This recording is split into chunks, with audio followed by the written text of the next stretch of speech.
భోజనాం నిధయే సర్వవిద్యానాం దక్షిణామూర్తయే నమః. అరుణ కిరణజాలైరంకితాశావకాశా విధసి జపవటీకా పుస్తకాభీతిహస్త ఇతర కరవరాఢ్యా పుల్ల గల్హారసుస్థ నివసతి హృది బాలా నిత్య కళ్యాణశీల సదాశివ సమారంభాం శంకరాచార్య మధ్యమాం అస్మదాచార్య పర్యంతాం వందే గురు పరంపరాం. సభయే నమః. వాళ్ళ పుస్తకంలో చివరికి వచ్చామనే కంటే మనం అనుకున్న టైంలో చివరి రోజుకి వచ్చామని అనుకోవడమే మంచిది. చాలా పుస్తకాలు, చాలా విషయాలు ఉన్నాయి. అయినప్పటికీ మనకి ఉన్నంతలో కొన్ని అంశాలు ఇవాళ కూడా ముచ్చరించుకొని ఇప్పుడు ఉండేటువంటి ఈ ప్రసంగాన్ని మనం ఇవాళ ముగించుకోవడానికి అవకాశం ఉంటుంది. 5 తరంగాలు పూర్తి చేసుకున్నాం. 6వ తరంగంలోకి అడుగు పెడుతున్నాం. 6వ తరంగంలో ఆయన తర్కదృష్టి అనేటువంటి ఆఖరి కుర్రాడు, అతడు అనేక రకాలైనటువంటి సందేహాలని వెలిబుచ్చడం, వాటికి సమాధానాలు చెప్పడం అనేటువంటిది విషయం. శుభసంతతి గారి 3వ కుమారుడు తర్కదృష్టి. అతడు ఏమడుగుతాడు, అతనికి ఆ పేరు ఎందుకు వచ్చింది అంటే కుతర్క దగ్ధ బుద్ధి కనిష్టాధికారి.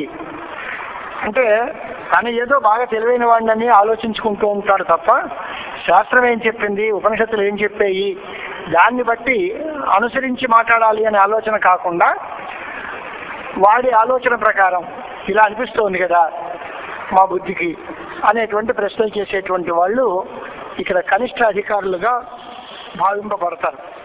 అలాంటి వాళ్ళకి ఉపదేశం చేయడం కోసమే ఈ తరంగం అంతా. వాళ్ళకి సమాధానం ఉపనిషత్తు ఇలా చెప్పింది, శాస్త్రం ఇలా చెప్పింది అంటే వాళ్ళకి నచ్చదు. వాళ్ళకి యుక్తి ప్రధానంగా మాట్లాడాలి. అంచేతనే శృతి నీతి సంప్లవజనై అనేటువంటి మాట. శృతులు చెప్తారు, యుక్తులు చెప్తారు, నీతులు చెబుతారు, ఉదాహరణలు చెబుతారు. వాటిల్లో ఏదో ఒక దానికి వాడు కన్విన్స్ అవ్వాలి. కొంతమంది చాలా ఉత్తమమైనటువంటి సంస్కారం ఉంటే ఉపనిషత్తు ఇలా చెప్పింది అంటే అంతే, అలాగే ఊరుకుంటారు. అలా కాదు, అది అవునా కాదు, చెప్పింది అనుకోండి, చెప్తే మాత్రం వినేయాలా, చెప్పిన దానికి కూడా కారణం ఉండాలి కదా, ఉపపత్తి ఉండాలి కదా అనేవాళ్ళు కొంతమంది ఉంటారు. కొంతమంది యుక్తియుక్తంగా చెబితేనే స్వీకరిస్తారు తప్ప ప్రమాణ వాక్యాలు చూపిస్తే స్వీకరించరు. మొదటిది ప్రమాణబద్ధమైన నిరూపణం. 4వ తరంగంలో చేసిందంతా ఉపనిషత్ వాక్యాలు ఈ రకంగా ఉన్నాయి. మహాతాత్పర్యం అభేదమందే ఉంది.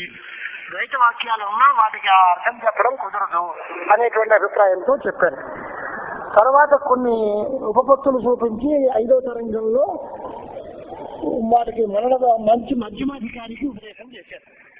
ఇప్పుడు కనిష్టాధికారి అనే వాడికి అర్థం ఏంటి అంటే ఎస్యదు సంశయా బహవో జాయంతే సహా తీక్ష్ణ బుద్ధులకి కనిష్టాధికారి ఏవా అనేది ఆయన నిర్ణయం. అంటే నిరంతరం ప్రతి అడుగునా డౌటే, నిత్య సందేహం కలిగిన వాడు అడుగున ప్రతి విషయంలోనూ అయ్యో ఇలా మరి మీరు చెప్పారు కానీ ఇది కుదురుతుందా అంటే దాంట్లో ఇన్ని సందేహాలు ఉన్నాయి కదండి అనేటువంటి పరిస్థితుల్లో గురుముఖం నుండి వేదార్థాలు విన్నప్పటికీ యుక్తి విరుద్ధంగా అవి ఉన్నాయని అనుకుని వాటి మీద కుతర్కాలు చూపించేవాడు ఎవడైతే అవుతాడో వాడు కనిష్టాధికారి అనేటువంటి మాట. వాడికి ఉపదేశం ఏం చేయాలి అనేది ఈ తరంగంలో మనం చూస్తూ ఉంటాం. గురువు గారు ఏం చెప్పారు మనకి ఇంతవరకు అని అంటే చైతన్యం అనేది ఒక వస్తువు, బ్రహ్మ వస్తువు, అది ఒకటి నిజమైనది. దానిలోంచి కోణోపాసనం చేయడం, అలాగే జగత్తుని సృష్టి ప్రళయాలు చూపించడం, ఇలాంటి అన్నింటినీ కూడా 5వ తరంగంలో మనం చూస్తున్నాం. చైతన్యం కంటే వేరైన ప్రతి వస్తువు కూడా అనాత్మ వస్తువు. అనాత్మ పదార్థములు అన్నీ కూడా మిథ్యాభూతములే, బ్రహ్మసత్యం జగన్మిథ్య అనేటువంటి పరిస్థితుల్లో మనం వచ్చాం. అయితే దానికి ఉదాహరణ ఏం చెప్పారు, స్వప్నవత మిథ్య అని 5వ తరంగంలో స్వప్నం ఎలా అయితే నిజం కాదో ఆ రకంగా జాగ్రత్త దశలో ఉన్నవన్నీ కూడా నిజం కాదు అనేటువంటి మాట చూపించారు. ఇప్పుడు ఆయన అక్కడ ప్రశ్నిస్తారన్నమాట. ఆ ఉపదేశం అయిన వెంటనే మీరు అడుగుతాడు, ఏమండి మీరు స్వప్నాన్ని చూసి స్వప్నంలో లాగా జాగ్రత్త పదార్థములన్నీ మిథ్య అంటున్నారు. అసలు స్వప్నం మిథ్య అవుతాయి కదా, వారి సందేహం అది. కళ వచ్చింది అంటే కళ ఎలా వస్తుంది? ఇది వరకు ఎప్పుడూ ఏ తెలియని పదార్థము కళ్ళలో భాషిస్తుందా లేదా? ఇక్కడ రెండు థాట్స్ ఉన్నాయి, రెండు స్కూల్స్. ఇది వరకు అననుభూతమైన పదార్థం కళలో భాషించదు. కళ వచ్చింది అంటే ఎప్పుడో ఒకప్పుడు ఆ అంశాన్ని తెలుసుకుని ఉండాలి. తెలిసిన విషయమే కళలోకి వస్తుంది అనేటువంటి వాళ్ళు కొంత సంప్రదాయం. ఏమీ తెలియకపోయినా కొత్త వస్తువు కూడా కళలో భాషించవచ్చు అనేటువంటిది ఇంకొక సంప్రదాయం. ఇప్పుడు వీడు అడిగే ప్రశ్న ఏంటంటే, పూర్వం అత్యంత అజ్ఞాత యః పదార్థ తస్య జ్ఞానం స్వప్నే నభవతి. పూర్వం ఏ విషయం అసలు తెలీదో అలాంటి విషయం స్వప్నంలో కనపడదు. జాగ్రత్త అవస్థలో ఎటువంటి అనుభవం మీరు పొందారో దాన్ని దృష్టిలో పెట్టుకునే అదే గుర్తుకొస్తుంది. ఆ గుర్తుకు రావడమే స్మరణంలో జరిగేది. అంటే స్మృతి అనేటువంటిది అంటే ఒకసారి తెలిసిన విషయం మళ్ళా గుర్తు చేసుకోవడం అనేటువంటి దాన్ని స్మరణము అని పిలుస్తాం. స్వప్నంలో జరిగేటువంటి జ్ఞానాలన్నీ కూడా స్మరణాత్మకంగానే ఉంటాయి అనేది వాడి అభిప్రాయం. కానీ జాగ్రత్త అవస్థలో అవన్నీ సత్యములు కనుక స్వప్నంలో ఉన్నవి కూడా సత్యములే ఉంటాయి. స్వప్నం మిథ్య కనుక జాగ్రత్త మిథ్య అని మీరు అంటున్నారు. మేము జాగ్రత్తలో లేని పదార్థాలు స్వప్నంలో కనపడవు కనుక జాగ్రత్తలో ఉన్నవి నిజం కాబట్టి స్వప్నంలో కూడా నిజమే కనుక స్వప్న పదార్థాలు మిథ్య కాదు. దాన్ని దృష్టిలో పెట్టుకుని దాన్ని దృష్టాంతంగా తీసుకుని జాగ్రత్త పదార్థాలు కూడా మిథ్య అంతం కుదరదు అనేది వాడి సందేహం. ఇప్పుడు దానికి సమాధానం చెప్పాలి. స్వప్నం మిథ్య అవునా కాదా అంటే స్వప్నం మిథ్య కాదు, స్వప్నంలో ఉన్న పదార్థాలన్నీ సత్యములే అని అంటున్నావు కదా ఆయన. ఎందుకు స్వప్నం మిథ్య ఎందుకు కాదు అని అంటే, స్వప్న జ్ఞానం స్మృతి రూపము అని వాడు అంటున్నాడు. అక్కడ క్లియర్ చేస్తున్నాం మనం. స్వప్నంలో జరిగేటువంటి జ్ఞానము కలిగే జ్ఞానము ప్రత్యక్ష రూపం అవుతుందే తప్ప అది స్మృతి రూపం కాదు నాయన. జ్ఞానము అంటే కొత్తగా వచ్చే అనుభవం అది, అందుకని స్మృతి కాదు.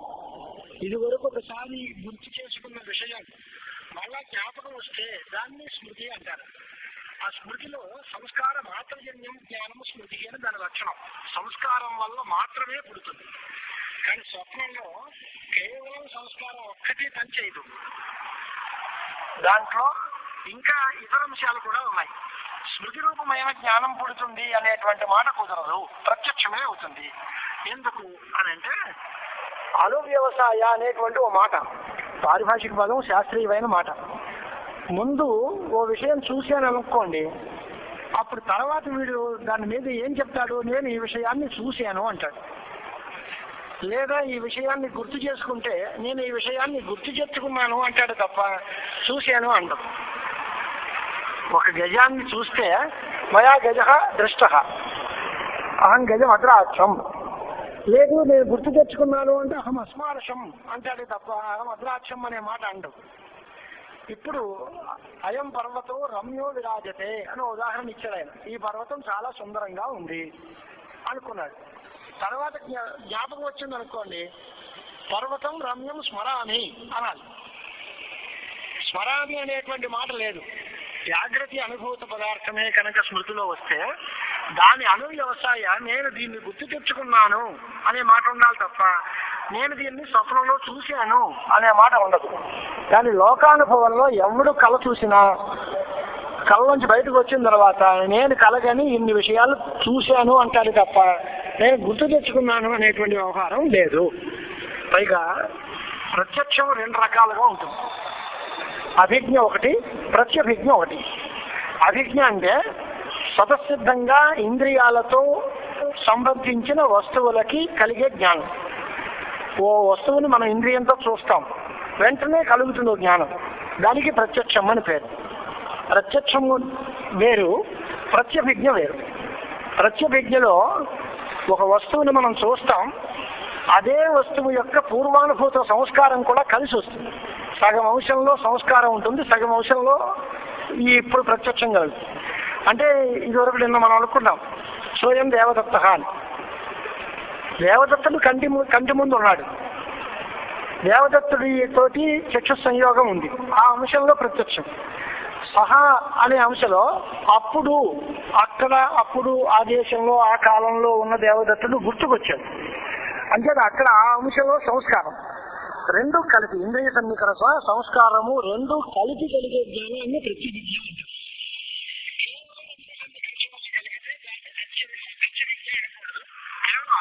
ప్రత్యక్షం అనాలి. ఇప్పుడు పూర్వానుభవజనిత సంస్కారం లేకుండా కేవలం స్వప్నంలో ఈ పదార్థాలన్నీ కలుగుతున్నాయా అనేది మనం ఆలోచించుకోవాలి. అంటే ఈ కేవలం సంస్కార మాత్రజన్యాలు కాదయ్యా స్వప్నంలోవి, దానికి ఒక నిద్ర అనే దోషము కూడా కలిసి రావాలి. సంస్కారము ఉంటుంది, సంస్కారంతో పాటు నిద్రాది దోషాలు, అది కూడా కల్పనిద్ర. అలాంటప్పుడు ఈ మనస్సు యొక్క శక్తి చేత కళ మనకి కనిపిస్తోంది. కాబట్టి కేవలం ఇంద్రియజన్యం మాత్రం కాదండి, ఇంద్రియముతో పాటు ఇంకో వస్తువు కూడా కలిసి ఉంది.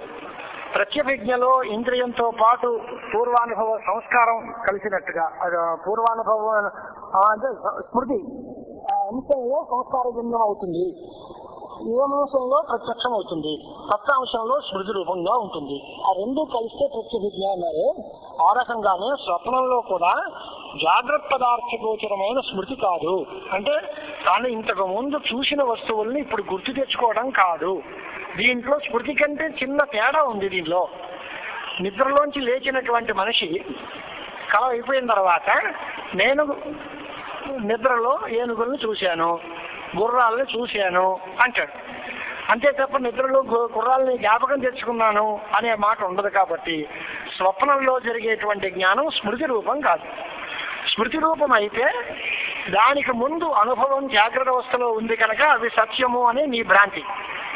ఇప్పుడు ఇది స్మృతి రూపమే కాదు అని ఎప్పుడైతే అన్నామో జాగ్రత్త అవస్థలో దీనికి సత్యత్వాన్ని నువ్వు చెప్పడానికి అవకాశం లేదు. అదొక తీరి. రెండో మాట ఏంటి, బాగా తెలిసిన విషయాలే స్వప్నంలో వస్తాయి అనే మాట కూడా అబద్ధం. ఏమీ తెలియనటువంటి విషయాలు కూడా స్వప్నంలో వస్తాయి. ఉదాహరణకి తన తల తను నరికేసుకున్నట్టుగా కళ వచ్చిందట ఒకరికి. ఎప్పుడు జాగ్రత్తలో ఉంటుంది? ఎవడైనా తన తల నరుక్కుంటాడు ఆ జాగ్రత్త అవస్థలో. ఒకవేళ అలా నరుక్కుంటే వాడు మళ్ళీ రాత్రి పడుకుని కలగనే పరిస్థితి ఉంటుందా? మరి అలాంటి కళలో ఇలాంటి వస్తువులు కనిపించేయండి. ప్రజాపతి ఆత్మనో వపామునఖిదతు అని వేదాల్లో కూడా ప్రజాపతి గారు తన యొక్క వపను తీసి హోమం చేశాడు అని. తన వపం చేస్తే చచ్చి ఊరుకుంటాడు, మళ్ళీ హోమం ఏం చేస్తాడు అంటే పోనీ ఆయన ప్రజాపతి దేవతా శక్తి చేత ఏదో జరిగింది అన్నారనుకోండి. కానీ స్వప్నం కనేటువంటి ఒక మనిషి తను మరణించినట్టు కలగంటే తను మరణించడం నిజమైతే కళ అబద్ధం, కళలో కన్నా చూస్తే అది ముందు చూడలేదు అని అర్థం.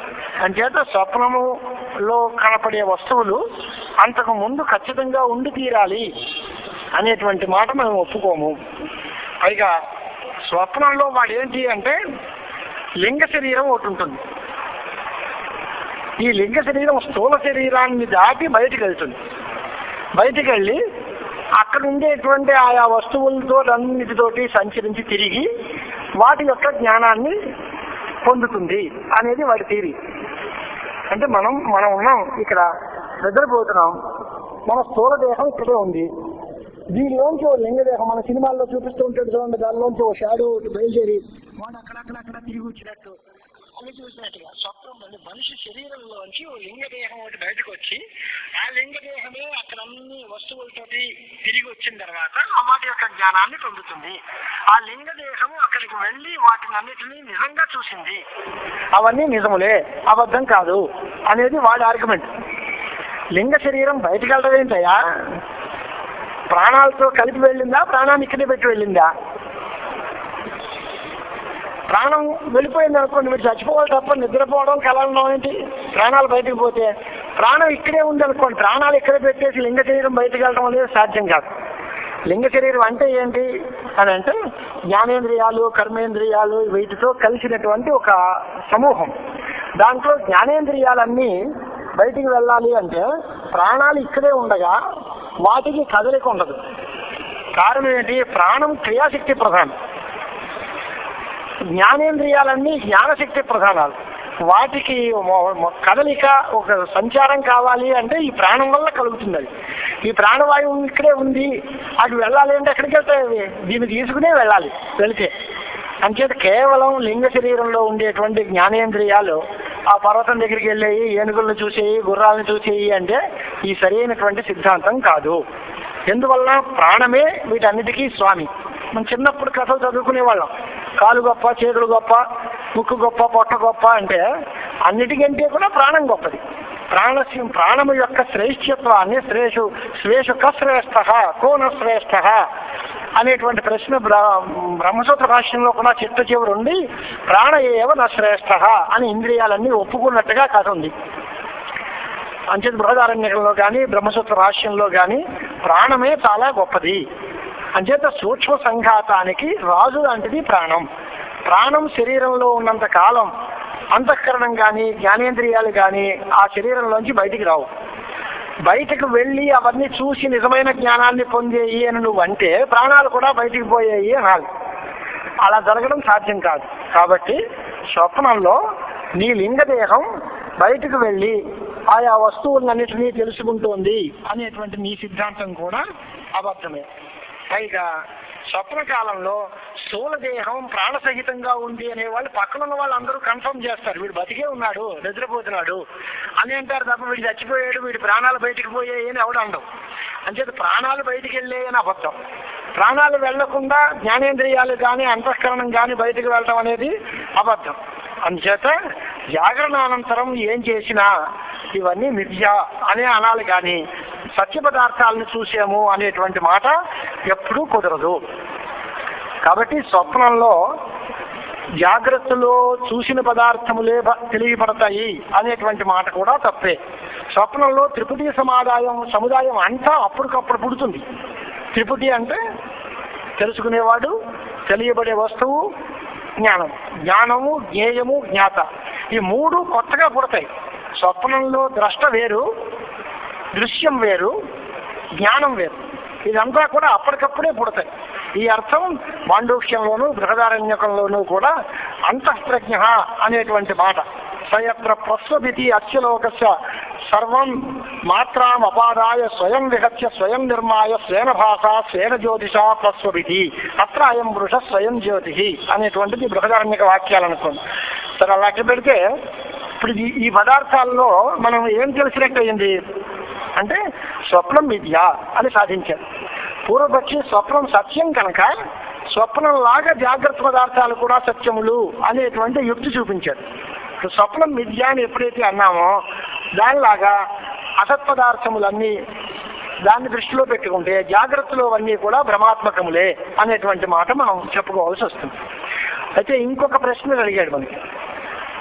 3 రకాల సత్తా అంగీకరించారు మీరు, వ్యావహారిక సత్తా, ప్రాతిభాషిక సత్తా, పారమార్థిక సత్తా అని. అంత అవసరమా? జాగ్రత్త స్వప్నములు 2 ఉన్నాయి. ఇవి 2 విడివిడిగా వేరే వేరే స్వభావములు గలవి అనేది త్రివిధ సత్తాపక్షంలో మాట. కానీ ఆ 2 ఒకటే అయ్యాయి. ఇప్పుడు స్వప్నం మిథ్య, దానిలాగే జాగ్రత్త పదార్థం కూడా మిథ్య. ఈ 2 మిథ్య అయినప్పుడు ఈ 2కి వేరే వేరే సత్తా ఎందుకు అంగీకరించాలి?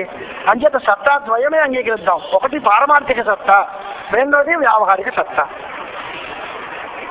2, ఒకటి నిజం, ఒకటి అబద్ధం. ఇంకే ఈ అబద్ధాలు మళ్ళీ 2. ఈ అబద్ధాల్లో చిన్న తేడా ఎందుకు ఈ మాట? జాగ్రత్త స్వప్నము 2 కూడా బ్రహ్మచైతన్యమందు కల్పితములు అంటున్నావు. స్వప్నంలో ఉన్న పదార్థాలు నిజం కాదు అన్నావు. అలాగే జాగ్రత్తలో ఉన్న పదార్థాలు కూడా నిజం కాదు అంటున్నావు. దానికి దీనికి పోనీ ఏమైనా స్వరూపంలో తేడా ఉంటా అంటే అది లేదు. స్వప్నానికి అధిష్టానం ఏంటి? బ్రహ్మ. ఉపాదాన కారణం అవిద్య. మరి జాగ్రత్త పదార్థాల్లో కూడా అంతే, అధిష్టానం బ్రహ్మ, ఉపాదాన కారణం అవిద్య అవుతుంది. అంటే దీన్ని వ్యావహారికమని దాన్ని ప్రాతిభాషికమని ఈ తేడాలు చెప్పడంలో కూడా ఏమీ ఔచిత్యం కనపట్టలేదు. కాబట్టి ప్రాతిభాషికత్వమే చెప్పుకోండి రెండింటికి, లేదా 2 వ్యావహారికములు అనుకోండి. సత్తా త్రైవిధ్యం అక్కర్లేదు, 2 సత్తలతో సరిపెట్టేయచ్చు అనేటువంటి వాదం కూడా వేదాంతాల్లో ఒప్పుకున్నారు. కొంతమంది మతభేదంతో త్రివిధ సత్తాపక్షం ఒకటి, ద్వివిధ సత్తాపక్షం ఒకటి. ఇక బ్రహ్మజ్ఞానం వల్ల మాత్రమే స్వప్నం పోతుందా? ఇది కొంచెం ఆలోచించుకోవాల్సిన పని. ఇక్కడ తేడా కనిపిస్తుంది. ఈ స్వప్నములో పదార్థాలు జాగ్రత్తలో పదార్థాలు ఒకలాగే మీకు కనిపిస్తాయి. కానీ స్వప్నంలో పదార్థాలు జాగ్రత్త అవస్థలో నిద్రలోంచి లేచిన తర్వాత అవన్నీ పోతాయి. కానీ వ్యవహార కాలంలో ఉండే వ్యావహారిక పదార్థాలన్నీ బ్రహ్మజ్ఞానం కలిగే వరకు పోవు. కాబట్టి నివృత్తిలో తేడా అవుతుంది రెండింటికి. వ్యావహారిక పదార్థాలు తొలగాలి అంటే ఆత్మసాక్షాత్కారం కలగాలి, అంతవరకు ఆగాలి. స్వప్నంలో పదార్థాలు పోవాలి అంటే నిద్రలోంచి లేచి బయటకు వచ్చేసి తెలివి వస్తే చాలు, పోతుంది. కనుక ఆ రెండు వేరు వేరేగా ఉండాలి తప్ప రెండిటికి ఐక్యం చెప్పేస్తాము అంటాం కాదు. వాటిల్లో తేడా ఉంది. ప్రాతిభాషిక పదార్థాలకి వ్యావహారిక పదార్థాలకి తేడా ఉంది. ఎందువల్ల అంటే బ్రహ్మజ్ఞాన మాత్ర బాధ్యములు వ్యావహారికములు, బ్రహ్మజ్ఞానేతరమైనటువంటి జాగ్రత్త అవస్థ చేత బాధింపబడేది స్వప్నం అని ఈ తేడా చూపించారు. కాబట్టి సత్తాత్రైవిధ్యము అంగీకరించడం చాలా మంచి మాట అనేటువంటి వ్యవహారం కూడా చూపించారనుకోండి. ఇక్కడ మధుసూదన సరస్వతి స్వాముల వారు అద్వైత సిద్ధి గ్రంథం ఒకటి రాశారు. దాంట్లో దీనికంటే కొన్ని సిద్ధాంత భేదాలు చూపించారనుకోండి. దేశకాలాదులు ఉంటాయా ఉండవా అని. అది శాస్త్రీయమైన విచారణ. ఇప్పుడు నేను దాని జోలికి వెళ్తే ఇంకా ఎదరికి చాలా పోతుందనే ఉద్దేశంతో దాన్ని కొంచెం వదిలేసి ఎదరికి వెళ్తున్నాం. జాగ్రత్త ప్రపంచము సామగ్రి లేకుండా పుట్టింది, అలాగే స్వప్న ప్రపంచం కూడా అలాగే పుట్టింది. కాబట్టి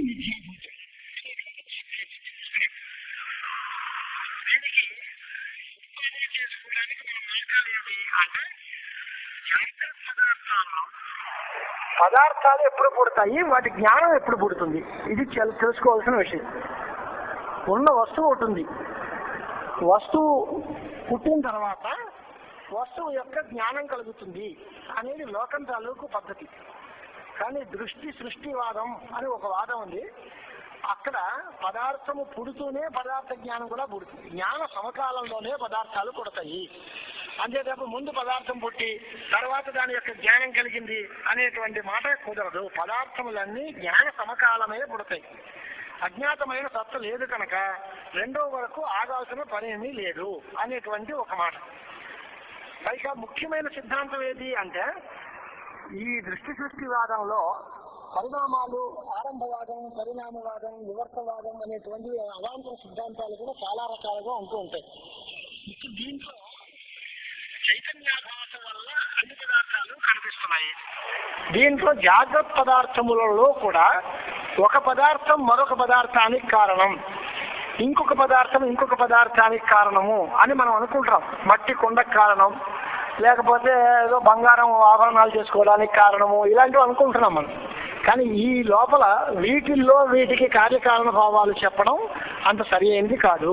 వీటన్నిటికీ కూడా అవిజ్ఞానమే కారణం, సాక్షాత్కారణములే తప్ప దీంట్లో దీనికి ఇది కారణం దానికి అది కారణం అని చెప్పవలసిన పరిస్థితి ఏమీ కూడా లేదు అనేటువంటిది వీళ్ళ సిద్ధాంతం.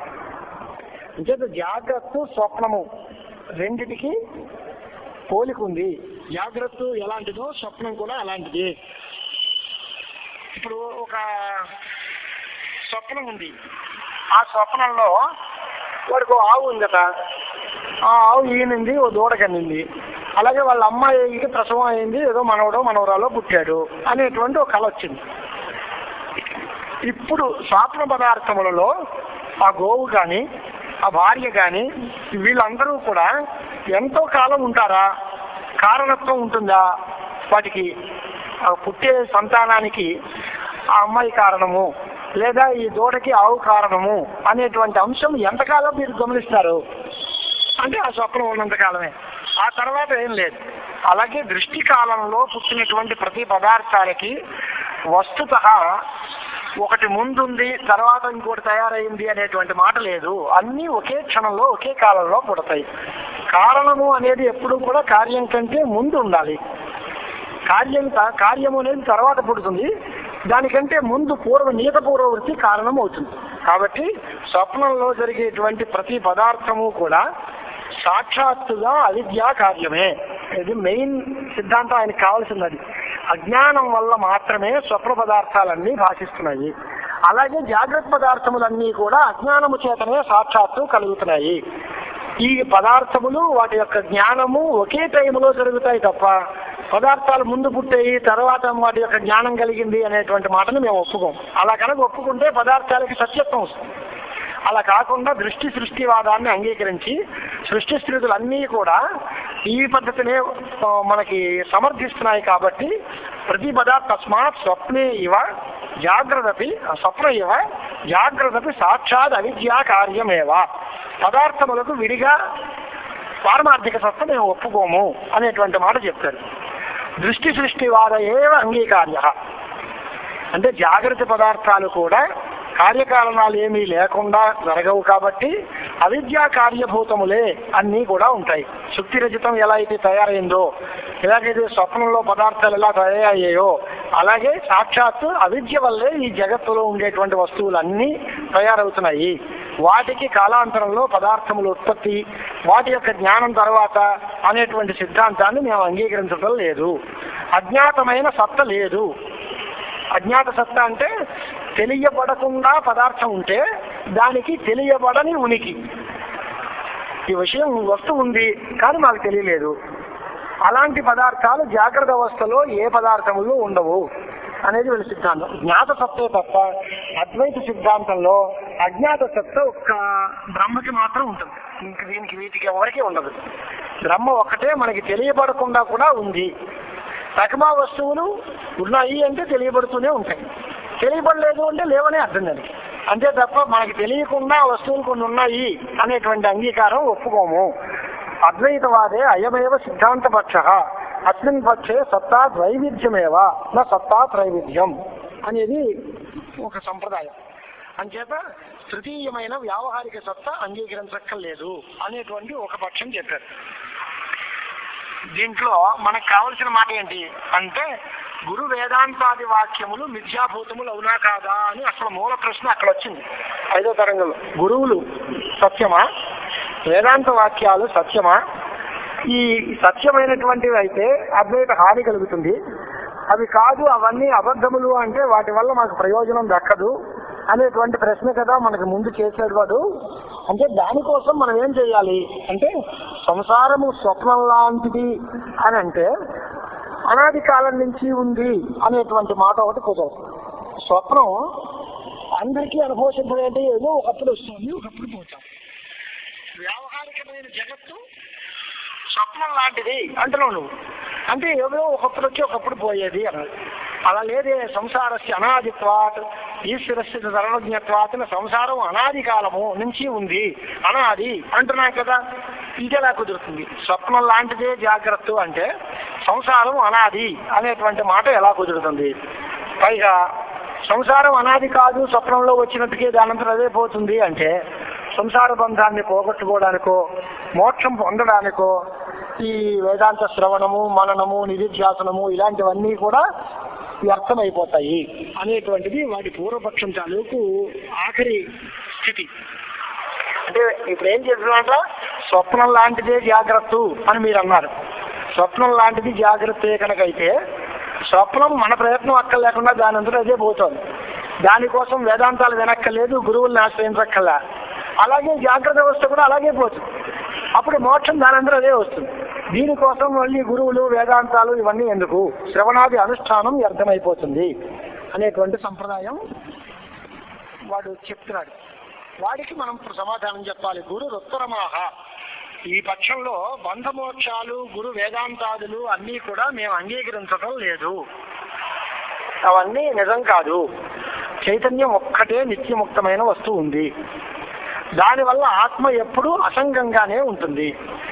ఇంతవరకు అవిద్య వల్ల కలిగినటువంటి సంసారాన్ని పోగొట్టుకోవడానికి వేరే ప్రయత్నం ఎవరు లేదండి. అవిద్య వల్ల కలిగిన వస్తువే లేదు మాకు అనేటువంటి పరమ సిద్ధాంతం దృష్టిలో ఉంటే ఇవన్నీ అక్కర్లేదు. కానీ వ్యావహారిక దశలోకి వచ్చేసరికి ఈ అవిద్యాజన్యమైనటువంటి ఈ పదార్థాలన్నీ చాలా కాలం ఉంటాయి అని మొదలుపెట్టి దానికి కొంచెం దృష్టాంతం కోసం ఓ మాట మాట్లాడతానండి. ఒక కథ ప్రారంభించారు. మళ్ళీ ఇదంతా చాలా డ్రైగా ఉంది సబ్జెక్టు, మనకేమీ అందపట్టట్లేదని ఆయనకే తెలుసు.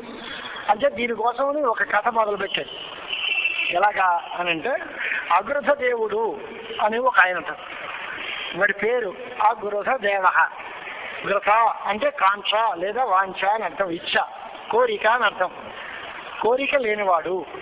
ఇక్కడ దేవ అంటే స్వయం ప్రకాశ. నవిద్యతే గ్రథ యశ సహ అగ్రథ. అగ్రథశ్చాసో దేవశ్చ అగ్రథ దేవ. ఒకడు, ఆయనకి ఎటువంటి కోరికలు లేవు. వాడు ఎప్పుడూ కూడా చాలా దీర్ఘనిద్ర, అలా దీర్ఘనిద్ర అనకూడదు అనుకోండి మనకి, కానీ చాలా కాలం ఎప్పుడు బతుకోవడం, నిద్రపోతూ ఉండడం అనేటువంటి అలవాటు గల మనిషి. వాడు ఏం చేశాడు, స్వయం అనాది కాల నిద్రాం కుర్వాణ ఇవ స్వప్నం అపశ్యత్. చాలా కాలం పడుకున్నట్టుగా ఉండి ఒకప్పుడు కల వచ్చింది వాడికి.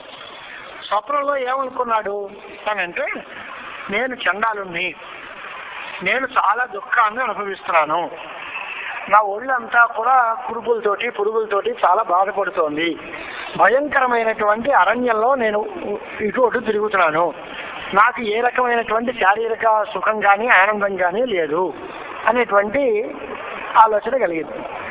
అంటే ఒక రోగగ్రస్తమైన శరీరం, అడవిలో ఉన్నాడు, ఒంటరిగా ఉన్నాడు అనేటువంటి ఫీలింగ్ వాడికి స్వప్నంలో కలిగినటువంటి మాట. తర్వాత ఆ వాడే, నేను ఇటు అటు తిరుగుతూ చాలా చోట్లను చూశాను, ఒక చోట్లో చాలా భయంకరమైన క్రూర జంతువులన్నీ తిరుగుతూ నా దగ్గరకు వచ్చి నన్ను తినేద్దామని ప్రయత్నిస్తున్నాయి. ఇంకొక చోట్లో పెద్ద గొయ్యి ఉంది, ఆ గోతులో రక్తము మాంసము ఇలాంటివన్నీ ఉన్నాయి, హాహాకార శబ్దాలన్నీ చేస్తున్నాయి, దాంట్లో ఉండే ప్రాణులందరూ చాలా గోల పెడుతూ బాగా ధ్వని చేస్తున్నాయి. ఇంకొక చోట నరకం తాలూకు లక్షణాలన్నీ అనమాట. సంతప్త లోహమయమైనటువంటి స్తంభాల యందు బాగా కాలిన ఇనప స్తంభాలకి కట్టేసిన ప్రాణులు అనేక రకాలుగా వాళ్ళు అరుస్తున్నారట, వాళ్ళని గదిలిచ్చి మోస్తున్నారట వీళ్ళెవరోనూ. అది ఒక పరిస్థితి. ఆ రకంగానే కాళ్ళకి చెప్పులు లేకుండా నగ్న పాదములైనటువంటి పురుషులు ఒక పెద్ద కత్తుల మీద నడుస్తున్నట్టుగా ఒక కథ. రాజభటులందరూ వాళ్ళని ఇనప దండాలతోటి దండిస్తున్నట్టుగా ఇలా భయంకరమైనటువంటి స్వప్నాలు చూస్తున్నాడు. కాసేపు చూసి, నేను ఇన్ని అపరాధాలు చేశాను కనుక నాకు కూడా ఇదే పరిస్థితి వస్తుందేమో అనేటువంటి ఆలోచన పొందేట. ఆ తర్వాత మళ్ళీ స్వప్నంలో ఇంకొక 2 నిమిషాలు పోయిన తర్వాత ఒక దివ్యమైనటువంటి స్థానాన్ని చూశాడు. దాంట్లో ఉత్తములైన దేవతలందరూ ఉన్నారు. ఆ దేవతలందరూ దివ్యమైన భోగాలను అనుభవిస్తున్నారు. వాళ్ళని చూసేసరికి మనందరము తృప్తి చెందేటువంటి ఆకలి దప్పులు మరిచిపోయేటువంటి స్థితిలో ఆనందంగా ఆ లోకం అంతా సంచరిస్తోంది. అది దేవతా లోకాలుగా కనిపిస్తోంది. ఊర్వశి, రంభ మొదలైనటువంటి వాళ్ళు నాట్యాలు చేస్తున్నారు. అందరూ సర్వ గుణ సంపన్నులై ఉన్నారు. ఎవరికి ఎటువంటి కష్టము లేదు. అక్కడికి నేను వెళ్ళినట్టుగా అనిపించి నేను కూడా దేవతా శరీరాన్ని పొంది వాళ్లతో కలిసి సుఖాన్ని ఆనందాన్ని పొందాను అనేటువంటి ఒక ఆలోచన వచ్చింది. ఆ తర్వాత ఇంకొక స్థానంలో ఉండేటువంటి ఇంకో మనిషిని చూశాడు. వాడు అన్ని సర్వాధిపత్యం పురుషం పశ్యతి. ఒక పెద్ద లీడర్, ఒక నాయకుడు. వాడి చేతిలో అందరూ పనిచేస్తున్నారు. అక్కడ ఉండేటువంటి వాళ్ళందరికీ కూడా ఆయనే నాయకుడు. ఆయన అభిప్రాయానికి ఎవడు ఎదురు చెప్పట్లేదు. ఇలాంటి పరిస్థితుల్లో వాళ్ళందరూ కర్మానుసారంగా ఆయన ఆజ్ఞలకి లోబడి వాళ్ళందరూ వాళ్ళ పనులు చేస్తున్నారు. ఇలాంటి నానా స్థలాలు చూశారు. ఇంకొక చోట కొంతమంది బ్రాహ్మణులందరూ వేదపారాయణ చేస్తున్నారట, మరికొంతమంది యజ్ఞాల దగ్గర కూర్చుని యజ్ఞాలు చేస్తున్నారట, మరికొంతమంది కొన్ని చోట్లలో ధ్యానాలు చేసుకుంటూ ఉపాసన చేస్తున్నారు. కొన్ని చక్కగా పవిత్రమైన నదులు ఉన్నాయి. కొంతమంది జపాలు చేస్తున్నారు, కొంతమంది శిష్యులకి పాఠాలు చెబుతున్నారు. ఇలా విభిన్నమైనటువంటి స్థాయిల్లో సుఖ ప్రదేశాలు, దుఃఖ ప్రదేశాలు, మంచి సత్కర్మాచరణ చేసేటువంటి ప్రదేశాలు ఇవన్నీ కూడా చూసిన తర్వాత వీడికి ఆఖరి పదార్థం వీడికి ఏం కలిగింది జ్ఞానం అంటే, నేను చాలా కాలం నుంచి ఈ అడవిలోనే ఇక్కడే ఉన్నాను, ఇక్కడి నుంచి నేను బయటపడే అవకాశం ఎప్పుడూ కూడా లేదు.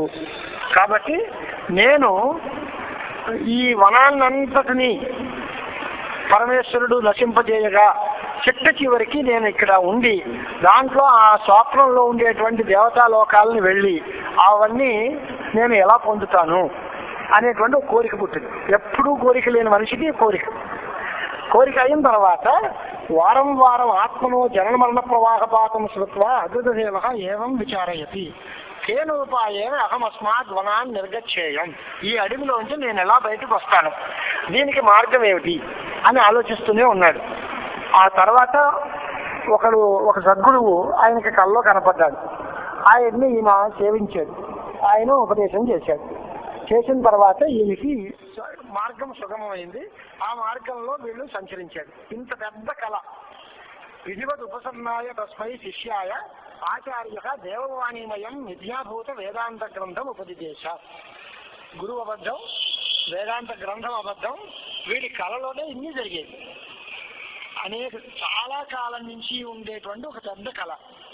దాంట్లో అనేక దుఃఖాలు పొందేటువంటి ప్రదేశాలు చూశాడు, సుఖాలు పొందే ప్రదేశాలు చూశాడు, మంచి పనులు జరిగే చోటు చూశాడు, అదే పాఠాలు చదువుకోవడాలు అవి చూశాడు. ఇవన్నీ చూసిన తర్వాత రాజులు, రాజ్యాధికారాలు, సేవకులు అన్నీ చూసిన తర్వాత నేను ఎలా బయటపడతాను అనేటువంటి ఒక పెద్ద ఆవేదన వచ్చింది మనసులో. దానికి ఒక గురువు గారు కనిపించారు. ఆ గురువు గారు ఏదో మార్గం చెప్పారు, వీడు బయటపడ్డాడు అన్నాడు. ఇప్పుడు ఈయన దీనికి మాట ఏంటి అంటే, దాంట్లో ఆ గురువు నిజమా, వేదాంతం నిజమా, ఆయన చెప్పిన ఉపదేశం నిజమా, కానీ దానిలోంచి అగ్రదేవుడు అనేటువంటి వాడికి దానిలో ఉండేటువంటి ప్రయోజనాలు పొందేవి కదా అనేటువంటి ఒక కథ చెప్పి, గురువులు వేదాంతములు కూడా మిథ్య అయినా దానివల్ల మనకు వచ్చే నష్టం లేదు అనేది ఒక వాదన చేశారు. ఇంకొక కథ చెప్పారు, ఈ కవితామయంగా చక్కగా రూపణం మనకు మన వాళ్ళందరికీ బాగా ఇంట్రెస్టింగ్ గా ఉంటుంది. వాయువుని ప్రధానంగా తీసుకున్నాడు. ఓ అడవిలో వాయువు ఉన్నాడు. ఆ వాయువు అడవిలో సంచరిస్తోంది. ఆ అడవిలో ముళ్ళ చెట్లు ఉన్నాయి, ముళ్ళు లేనటువంటి మంచి వృక్షాలు కూడా ఉన్నాయి. ఈ వాయువు ఏం చేస్తుంది అంటే, ఆ చెట్లలో ఉండేటువంటి కంటకాలని అంటే ముళ్ళని గాలికి ఎగరేసి రమ్యమైన కమల పుష్పాలని, అక్కడ ఉండేటువంటి మంచి మంచి పువ్వులు ఈ ముళ్ళకి తగులుకుని అవి చెగిపోయి కింద పడి పుష్పాలన్నిటినీ కూడా చిందరవందర చేసేస్తుంది. అక్కడ వెళ్ళే దారిలో ఉండేటువంటి వాళ్ళందరూ కూడా ఆ పువ్వులను చూసిన తర్వాత వాళ్ళకి ఏమనిపించింది ఏమిటంటే, అయ్యయ్యో ఎంత అందమైన పువ్వులు, ఈ ముళ్ళకి తగిలి చిరిగిపోయి కింద పడిపోయాయి, ఇవన్నీ చక్కగా ఎవరైనా దేవతా స్థానానికి పెట్టి పూజారకమైనటువంటి పుష్పాలు, లేదా ఎవరైనా నారీమణులు అలంకరించుకోవడానికి తగినవి ఈ అనే ఉద్దేశం కలిగి ఆ పువ్వుల్ని వీళ్ళందరూ కలిసి తీసుకున్నారు చెప్తారు. ఆలోచించి ఇప్పుడు ఈయన మళ్ళీ ఏం చేస్తున్నాడంటే, పవనోయం యథా పునరప్యేతాని పుష్పాన్ని కంటకేశ నాశంజయే, తర్వాత మళ్ళీ ఈ పువ్వులు తీసుకుని ఇక్కడే వదిలేస్తే మళ్ళీ ఈ గాలికి ఈ పువ్వులన్నీ మళ్ళీ ఆ ముళ్ళ మీద పడిపోతాయి, మళ్ళీ పాడైపోతాయి. కాబట్టి మళ్ళీ గాలికి ముళ్ళలో ఇవి చిక్కుకోకుండా తగినటువంటి ఏర్పాటు ఏదైనా చేయాలి అనేటువంటి ఆలోచనతో అక్కడ ఉండే ముళ్ళ వృక్షాలకన్నిటికీ ఒక కంచిలాగా ఒక పైన కవర్ వేశారు. అప్పుడు ఆ జాలకంతో పుష్పాలన్నీ కంటక ప్రవేశం నుంచి రక్షింపబడ్డాయి. ఇది ఒక కథ చెప్పాడు. వాయువు, చెట్లు, దానికి ముళ్ళు, ఆ ముళ్ళకి పువ్వులు గుచ్చుకోవడం, చిరిగిపోవడం చూసేటువంటి వాడు ఆ పువ్వుల్ని రక్షణ చేయడానికి తగినటువంటి ఒక రక్షణ ఉపాయాలు అన్వేషించడం. దీనికి ప్రకృతానికి ఉదాహరణ సమన్వయం చేస్తూ ఆయన ఏం చెబుతున్నాడంటే, ఈ వాయువు అంటే ఎవడు అని అంటే, వేదవాది ఆచార్య రూపో వాయువు. ద్వైతాన్ని బోధించేటువంటి ఓ గురువు ఎవడంటే ఉంటాడో ఈ వాయువు లాంటి వాడు. అక్కడ ఉండే అడవి ఏంటి అంటే వనం. ఆ అడవిలో ఉండేటువంటి కంటక వృక్షాలంటే ఏంటి అని అంటే, కామకర్మలు అనేటువంటివి ముళ్ళు, అర్థవాదలు మొదలైనటువంటి వాటిని ప్రశంస చేస్తూ ఈ యజ్ఞం చాలా గొప్పది. వాయువ్యజ్ఞ శ్వేతమాలభేద భూతికామ వాయు వైక్షేపిష్ట దేవత వాయుమేవస్వేన భాగటే ఏ లోపదావతి స ఏవై నంభూతింగమయతి మంత్రాలు అర్థవాదాలన్నీ ప్రశంస చేసి చాలా గొప్ప దేవత అండి, చాలా శీఘ్రమైనటువంటి ఫలాన్ని ఇచ్చే దేవత, ఆ దేవత కోసం యాగం చేస్తే మనకి వెంటనే ఫలితాలు వస్తాయి. అంచేది ఇలాంటి వాయుదేవతాకమైన శ్వేతద్రవ్య యాగం చేస్తే దానివల్ల చాలా ప్రశస్తి అని అర్థవాద వాక్యాలు శృతి చేస్తాయి. కామకర్మలు చేస్తున్నారు. ఇలాగా ఈ అర్థవాద వాక్యాలు అనేటువంటివి ఒక కంటకి వృక్షాలు, దాంట్లో ఉండే కామ్య కర్మలు అనేవి ముళ్ళు. దీనిలో పడితే రాగద్వేషాది దోషరహితమైనటువంటి చక్కటి మంచి హృదయం కలిగిన శిష్యులు అనేటువంటి కమలాలు, ఈ కమలాలన్నీ కూడా ముళ్ళకు గుచ్చుకున్నాయి. అంటే వీళ్ళందరూ కూడా అలాంటి మంచి పని చేస్తే బాగుండు, మంచి ఫలితాలు పొందితే బాగుండు అనేటువంటి పరిస్థితి.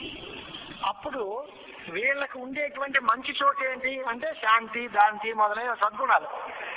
ఈ దీనిలోంచి బయటకు వచ్చేసి ఈ మంచి శిష్యులు అందరూ కలిసి ఆ కామ్యకర్మల జోలికి ఎదరికెళ్ళిపోతున్నారట, ఆ ముళ్ళల్లో చిక్కుకుంటున్నారు. అప్పుడు ఆ కంటకాల్లో పెట్టేసి వీళ్ళకి కోరికలు పుడుతున్నాయి, వీళ్ళు ఆ కామ్యకర్మల్లో పడుతున్నారు, మళ్ళీ వాటిని సంచరిస్తున్నారు. దానివల్ల మళ్ళీ మంచి లోకము, చెడ్డ లోకము, ఉచ్చావచమైనటువంటి జనవన్న ప్రవాహంలో వాళ్ళు లోనైపోతున్నారు. ఇలాంటి పరిస్థితుల్లో మార్గంలో వచ్చినటువంటి పాంతుడు ఎవరు అంటే మహావిష్ణువు. ఆయన వచ్చి ఈ మనోహరమైనటువంటి మంచి పద్మాల లాంటి మనస్సు కలిగిన ఈ శిష్యులు ఉన్నారే, సత్శిష్యులు అందరూ, వీళ్ళందరూ కూడా ఈ కామ్యకర్మలకి లోనైపోయి ముళ్ళకి గుచ్చుకున్న పువ్వుల్లాగా పాడైపోకూడదు. కాబట్టి మత్స్వరూప ప్రాప్తి యోగ్య, వీళ్ళు చక్కగా పైగా మంచి అందమైన చోట్లో ఉండదగిన వాళ్ళు అనేటువంటి ఆలోచన చేసి వేదవ్యాసుడు అనే రూపంతో వచ్చి అవతరించి వాళ్ళకి అమృతత్వోపదేశం చేశారు. అంటే బ్రహ్మసూత్ర ప్రణయనం చేసి ఆ బ్రహ్మసూత్రాలు రాసి, నాయన మీరందరూ ఇక్కడ ఉండండి అంటే వాటికి ఒక రక్షణ కవచం ఏర్పాటు చేశామని అది ముళ్ళుకి. అలాంటిది బ్రహ్మసూత్ర భాష్య రచనం, బ్రహ్మసూత్ర రచనం అనేటువంటిది వేదవ్యాస రూపంలో శ్రీ మహావిష్ణువే వచ్చి బ్రహ్మసూత్రాలు అనేటువంటి ఒక జాలెడ, లేకపోతే దానికి కూడా జాలం, ఒక నెట్ లాంటిది, పొల అలాంటిది వేసి ఈ పువ్వులన్నిటినీ రక్షించారు. అలాగే బ్రహ్మనిష్టమైన ఆచార్యోపదేశాధీనమైనటువంటి ఈ పురుషుల్ని వేదవాదులు ఎన్ని రకాల కుయుక్తులు తర్కాలు చేసినా వీళ్ళని చెలింప చేయరు. వీళ్ళకి ఈ రక్షణ కవచం ఉంది కనుక. కాబట్టి బ్రహ్మసూత్రాలని, వేదాంత శాస్త్రాన్ని ఎవరు ఆశ్రయిస్తారో వాళ్ళు ఆ భేదవాదులు చేసేటువంటి వ్యామోహాలకి లేదా వాళ్ళు చూపించేటువంటి ప్రలోభాలకి లొంగి కామకర్మల్లో గుచ్చుకుని మళ్ళీ జలమరణ ప్రవాహాల్లో పడిపోకుండా ఉంటారు. ఇది తన ఒళ్ళో కూర్చోబెట్టుకున్నట్టుగా ఉంటుంది. బ్రహ్మనిష్ట ఆచార్య ఉపదేశమే ఆ గురువు గారి ఒడి, సేఫ్ ప్లేస్ అన్నమాట. అలాంటి ఉండేటువంటి భేదవ్యాసుడు ఈ రకమైన ఆలోచించాడు. మళ్ళీ భేదవాది వీళ్ళందరినీ మళ్ళీ ఏదైనా చేస్తాడేమో, ఈ కంటక మార్గంలో ప్రయత్నం చేస్తాడేమో అనేటువంటి ఆలోచన చేసి కర్మస్థుతి ద్వారా కర్మల్లో ప్రవర్తింపజేసేటువంటి వాడికి అవన్నీ కూడా తప్పు. అనర్థ నివృత్తి కోసం వ్యాస సూత్రాలే నిజం. కర్మలలో ప్రవర్తిస్తే ఆ కర్మ ఫలాలన్నీ అశాశ్వతములు కనుక దానివల్ల ఎటువంటి అమృతత్వ లాభము జరగదు. కాబట్టి దానిలో ప్రవర్తించకుండా వీడి వేదాంత విచారం చేసి దీనిలోంచి ఉత్తమ గతిని పొందడానికి ప్రయత్నిస్తాడు అనేటువంటిది ఒక కథ చెప్పి, ఈ వాయువు, అడవి, అడవిలో పువ్వులు అవన్నీ, అలాగే వాయువు లాంటి వాడు భేదవాది ఆచార్యుడు, మహావిష్ణువు అనేటువంటి వాడు ఆ పువ్వులకి రక్షణ ఏర్పాటు చేసినటువంటి వాడు, ముళ్ళకు గుచ్చుకున్నటువంటి వాడు. ఆ మహావిష్ణువే వేదవ్యాస రూపంలో అవతరించి బ్రహ్మసూత్రాలు రాశారు. ఇది వేదాంతములు అనేటువంటివి మనకి రక్షణ కల్పించేటువంటివి అనే అభిప్రాయంతో ఆయన చెప్పిన కథ. ఈ అగ్రత దేవుడి కథ మొదలెట్టాడు. ఆయన గురువు గారి దగ్గరకు వచ్చి 3 ప్రశ్నలు అడిగారు డైరెక్ట్ గా. నేనెవరు? అహంకహ మొదటి ప్రశ్న. సంసారస్య కర్తా కహ, ఈ సృష్టికి కారణం ఎవరు? ముక్తికి కారణం ఏమిటి అనే ప్రశ్న. అహంకహ అంటావేటగా, నేనెవరు అని ప్రశ్నిస్తావేంటి, నువ్వు తెలియదా నీకు నువ్వెవరో అని అంటే, ఆ ప్రశ్నకు అర్థం ఏంటి అని అంటే, నేను దేహాన్నా, దేహం కంటే వేరా, లేక నేను మనిషిని, ఇంకో ఎర్రగా ఉన్నాను నల్లగా ఉన్నాను అనేటువంటి ఇలాంటి గుణాలతోటి ఆకారాలతోటి కూడిన వాడినా, ఈ పేరుతో పిలువబడుతున్నాను కనుక నాకు ఈ పేరు నిజంగా ఉందా, నేను కర్తాభోక్త అవుతున్నానా, నేను ఏదైనా పనులు చేస్తున్నానా, లేదా నేను అసలు క్రియారహితుడుగా ఉంటానా, అన్ని శరీరాల్లోనూ ఉండే నేను ఒకటేనా, నానా రకాల ఏకజీవవాదమా నానా జీవవాదమా? ఇన్ని ప్రశ్నలు అహంకహ అనే ప్రశ్నలు అవాంతరంగా ఉన్నాయి. అస్య సంసారస్య కర్తాకహ అంటే ఎవరు? సంసారానికి కర్త ఎవరైనా ఉన్నాడా? సంసారం దానంతట అదే పుడుతోందా? ఒకవేళ కర్త ఉంటే ఆ కర్త జీవుడా లేక పరమేశ్వరుడా? ఒకవేళ ఈశ్వరుడే కనుక ఉంటే ఆ ఈశ్వరుడు ఏదో ఒక చోట పరిచ్ఛిన్నంగా ఉండి పనులు చేస్తాడా, సర్వవ్యాపకంగా ఉంటాడా? ఈశ్వరుడు కంటే జీవుడు వేరేగా ఉంటాడా కాదా అనేది సంసారస్య కర్తాకహ అనే అంశంలో అవాంతర సందేహాలు. ముక్తికి కారణం ఏంటి అనంటే జ్ఞానమా కర్మ, లేదా ఉపాసనమా లేక భక్త, లేదా జ్ఞానకర్మ సముచ్చయమా, జ్ఞానము కర్మ కలిసా, లేక ఉపాసన జ్ఞానము కలిసా, జ్ఞానకర్మలు లేదా జ్ఞానోపాసనలు లేదా కర్మ ఉపాసన ఈ జంటలు మొత్తం మూడిటిల్లో ఏది ముక్తికి కారణం? అది వాడి ప్రశ్న. ఈ 3 ప్రశ్నలకి సమాధానంతో ఈ శశతరంగం అంతా సాగేస్తారు. మనం ముఖ్యంగా ఆ ప్రశ్నలకి సమాధానాలు ఎక్కడెక్కడ ఉన్నాయో వెతుక్కుంటే మనకి కొంత అవసరం తీరుతుంది. అహంకహ అనే ప్రశ్నకి సమాధానం ఏమిటి అని అంటే, 4వ తరంగంలో చెప్పారు, త్వం సచ్చిదానంద రూపోసి, నీవు సచ్చిదానంద స్వరూపుడివై ఉన్నావు అని చెప్పారు. దానివల్ల ఆన్సర్ ఏమొస్తుంది అంటే నువ్వు దేహం కంటే వేరు, దేహేంద్రియ మనోబుద్ధి వ్యతిరిక్తమైన వీటికి సాక్షిభూతంగా ఉండేటువంటి దేహాది విలక్షణమైన ఆత్మ.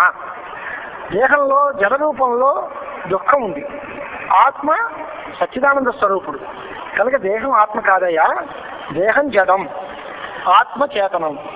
దేహంలో దుఃఖం ఉంది, ఆత్మలో దుఃఖ సంపర్కం కూడా లేదు. నీవు కర్తృత్వ భోక్తృత్వాలు కలిగిన వాడివి కాదు. ఎవరికి దుఃఖం ఉంటుందో వాడు దుఃఖాన్ని పోగడానికి ప్రయత్నం చేసుకోవాలి, కనుక వారికి ఏదైనా కర్తృత్వం ఉంటుంది. నీకు దుఃఖము లేదు, దుఃఖాన్ని పోగొట్టుకోవాల్సిన అవసరము లేదు, దానికోసం ఓ పని చేయాల్సిన పని కూడా నీకు లేదు, కనుక కర్తృత్వం లేదు. కాబట్టి ఎవడు కర్త అవుతాడో వాడే భోక్త అవుతాడు, కనుక నువ్వు కర్తవి కాదు కాబట్టి నీకు భోక్తృత్వం కూడా లేదు. అంచేత శుభాశుభ ఫలాలు కానీ, పుణ్యపాపాలు కానీ, సుఖ దుఃఖాలు కానీ ఇవేవీ కూడా నీకు కాదు. స్థూల సూక్ష్మ దేహాలకు మాత్రమే అవన్నీ ఉంటాయి. నువ్వు ఆ సంఘాతానికి కేవలం సాక్షిగా ఉంటావు. మనకి మనీషా పంచకంలో చెప్పారు, జాగ్రత్త స్వప్న సుషుప్తిషు స్ఫుటతరా యా సంవిడుజృంభతే యా బ్రహ్మాది పిపీలికాంతతనుషు ప్రోత జగత్సాక్షిణి సైవాహం నచ దృశ్యవస్తు ఇది దృఢ ప్రజ్ఞావ్యస్యాస్తి చేత్ చండాలోస్తు విదోస్తు స గురురిత్యేష మనీషా మమ అని మనీషా పంచకంలో ఆచార్యులు గారు చెప్తారు. దానికి ఒక వ్యాఖ్యాత మనీషా పంచకం మహావాక్యసారం అని రాసి ఉపపాదన చేశారు. ఇక మాటలు చెప్పడం కాదు, మనీషా పంచకంలో ఉన్న ప్రతి శ్లోకంలోనూ పూర్వపాదం త్వం పదార్థ విచారం, ఉత్తర పాదంలో తత్పదార్థ విచారం, 3వ పాదంలో వాటికి ఐక్యం, ఇవన్నీ చెప్పబడ్డాయి.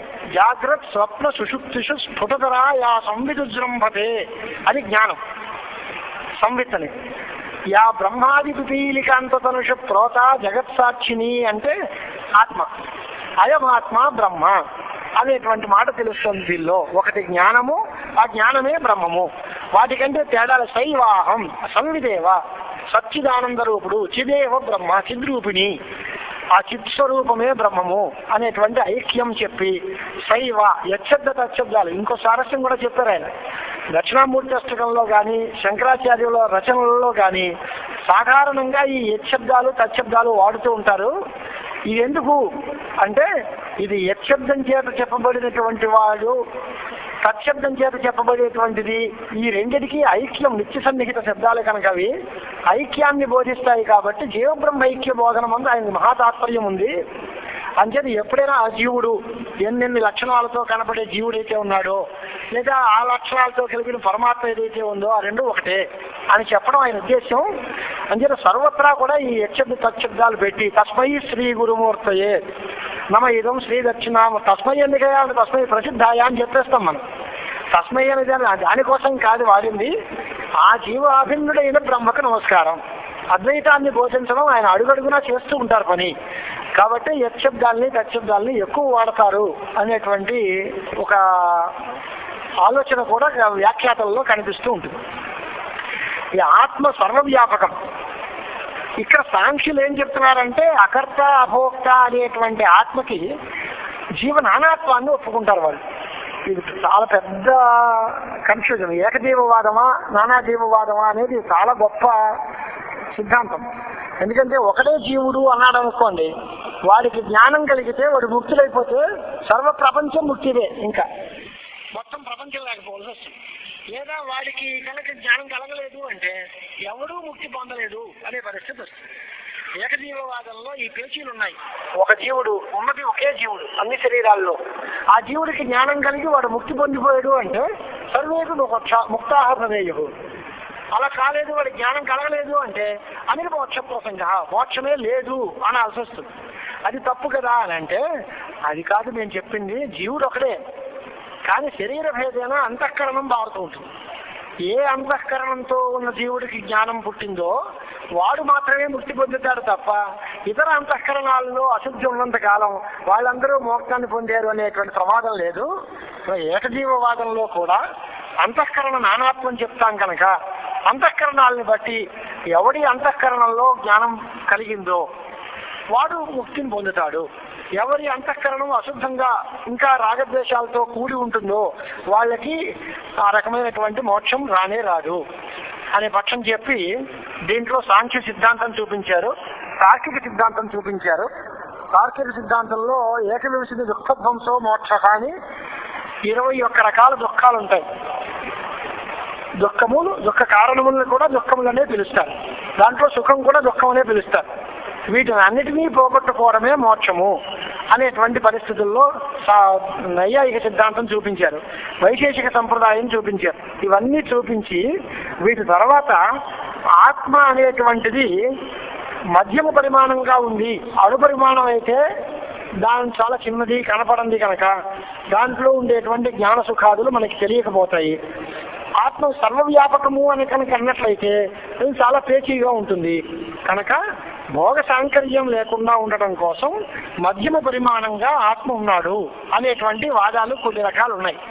కానీ సంకోచ వికాసశాలి మధ్యమ పరిమాణం అని అంగీకరిస్తే దానికి అనిత్యత్వం వస్తుంది. ఎప్పుడు పెరుగుతోంది, తరుగుతోంది, లేదా చిన్న పరిస్థితుల్లో పరిచ్ఛిన్నంగా ఉంది అంటే అది అనిత్యం అయిపోతుంది. కాబట్టి మధ్యమ పరిమాణం ఆత్మకు ఒప్పుకోవడానికి లేదు, అణు పరిమాణం అంతకన్నా ఒప్పుకోవడానికి లేదు. కాబట్టి ఆత్మ ఒక్కడే వ్యాపకమైనది, వ్యాపకం అంతటా నిండి ఉన్నది. చాలా పెద్ద పరిమాణం ఉంటుంది ఆత్మకి. ఆత్మ లేని చోటు ఎక్కడా ఉండదు. కానీ ఈ సుఖాదులన్నీ అంతఃకరణందే ఉంటాయి, కానీ ఆత్మ యందు ఉండవు. సుఖ దుఃఖాదులన్నీ అంతఃకరణ ధర్మాలు అనేటువంటి సిద్ధాంతం చూపించారు. చూపించిన తర్వాత ఆత్మ చిద్రూపుడు, సర్వార్థ ప్రకాశకము. ఎందువల్ల అని అంటే జ్ఞానానికే చైతన్యం అని పేరు. ఏది ప్రకాశిస్తూ ఉంటుందో, జడంగా ఉంటే అది చేతనం కాదు. ఏది శబ్దంగా కనపడకుండా ఉంటుందో అది ప్రకాశమానం కాదు. అప్రకాశ రూపమైన ఆత్మ కనుక అంటే ఈ పదార్థాలన్నీ భాషిస్తున్నాయి కదా, వీటికి ప్రకాశకం ఏమిటువంటి వస్తువు ఏది? మనందరం తస్య భాష సర్వమిదం విభాతి అంటున్నాం. ఆ ఆత్మ యొక్క కాంతికి లోబడి మనందరం కాంతిని పొందుతున్నాము.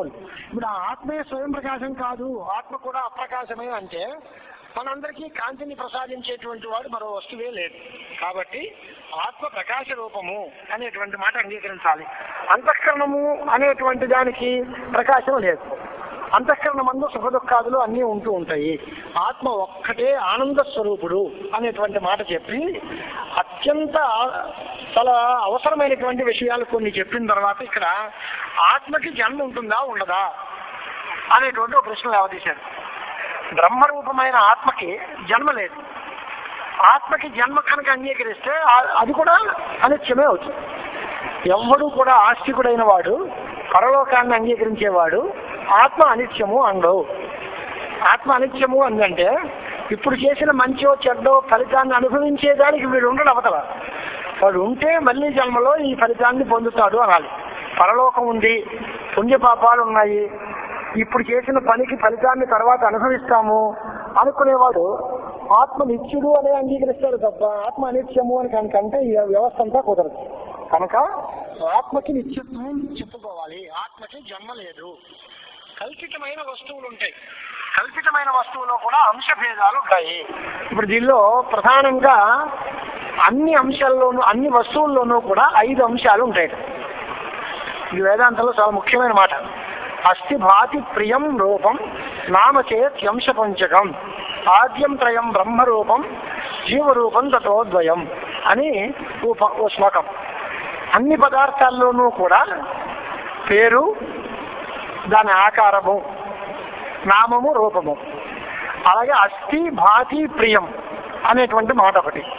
అస్థి అంటే సత్, భాతి అంటే చిత్, ప్రియం అంటే ఆనందం.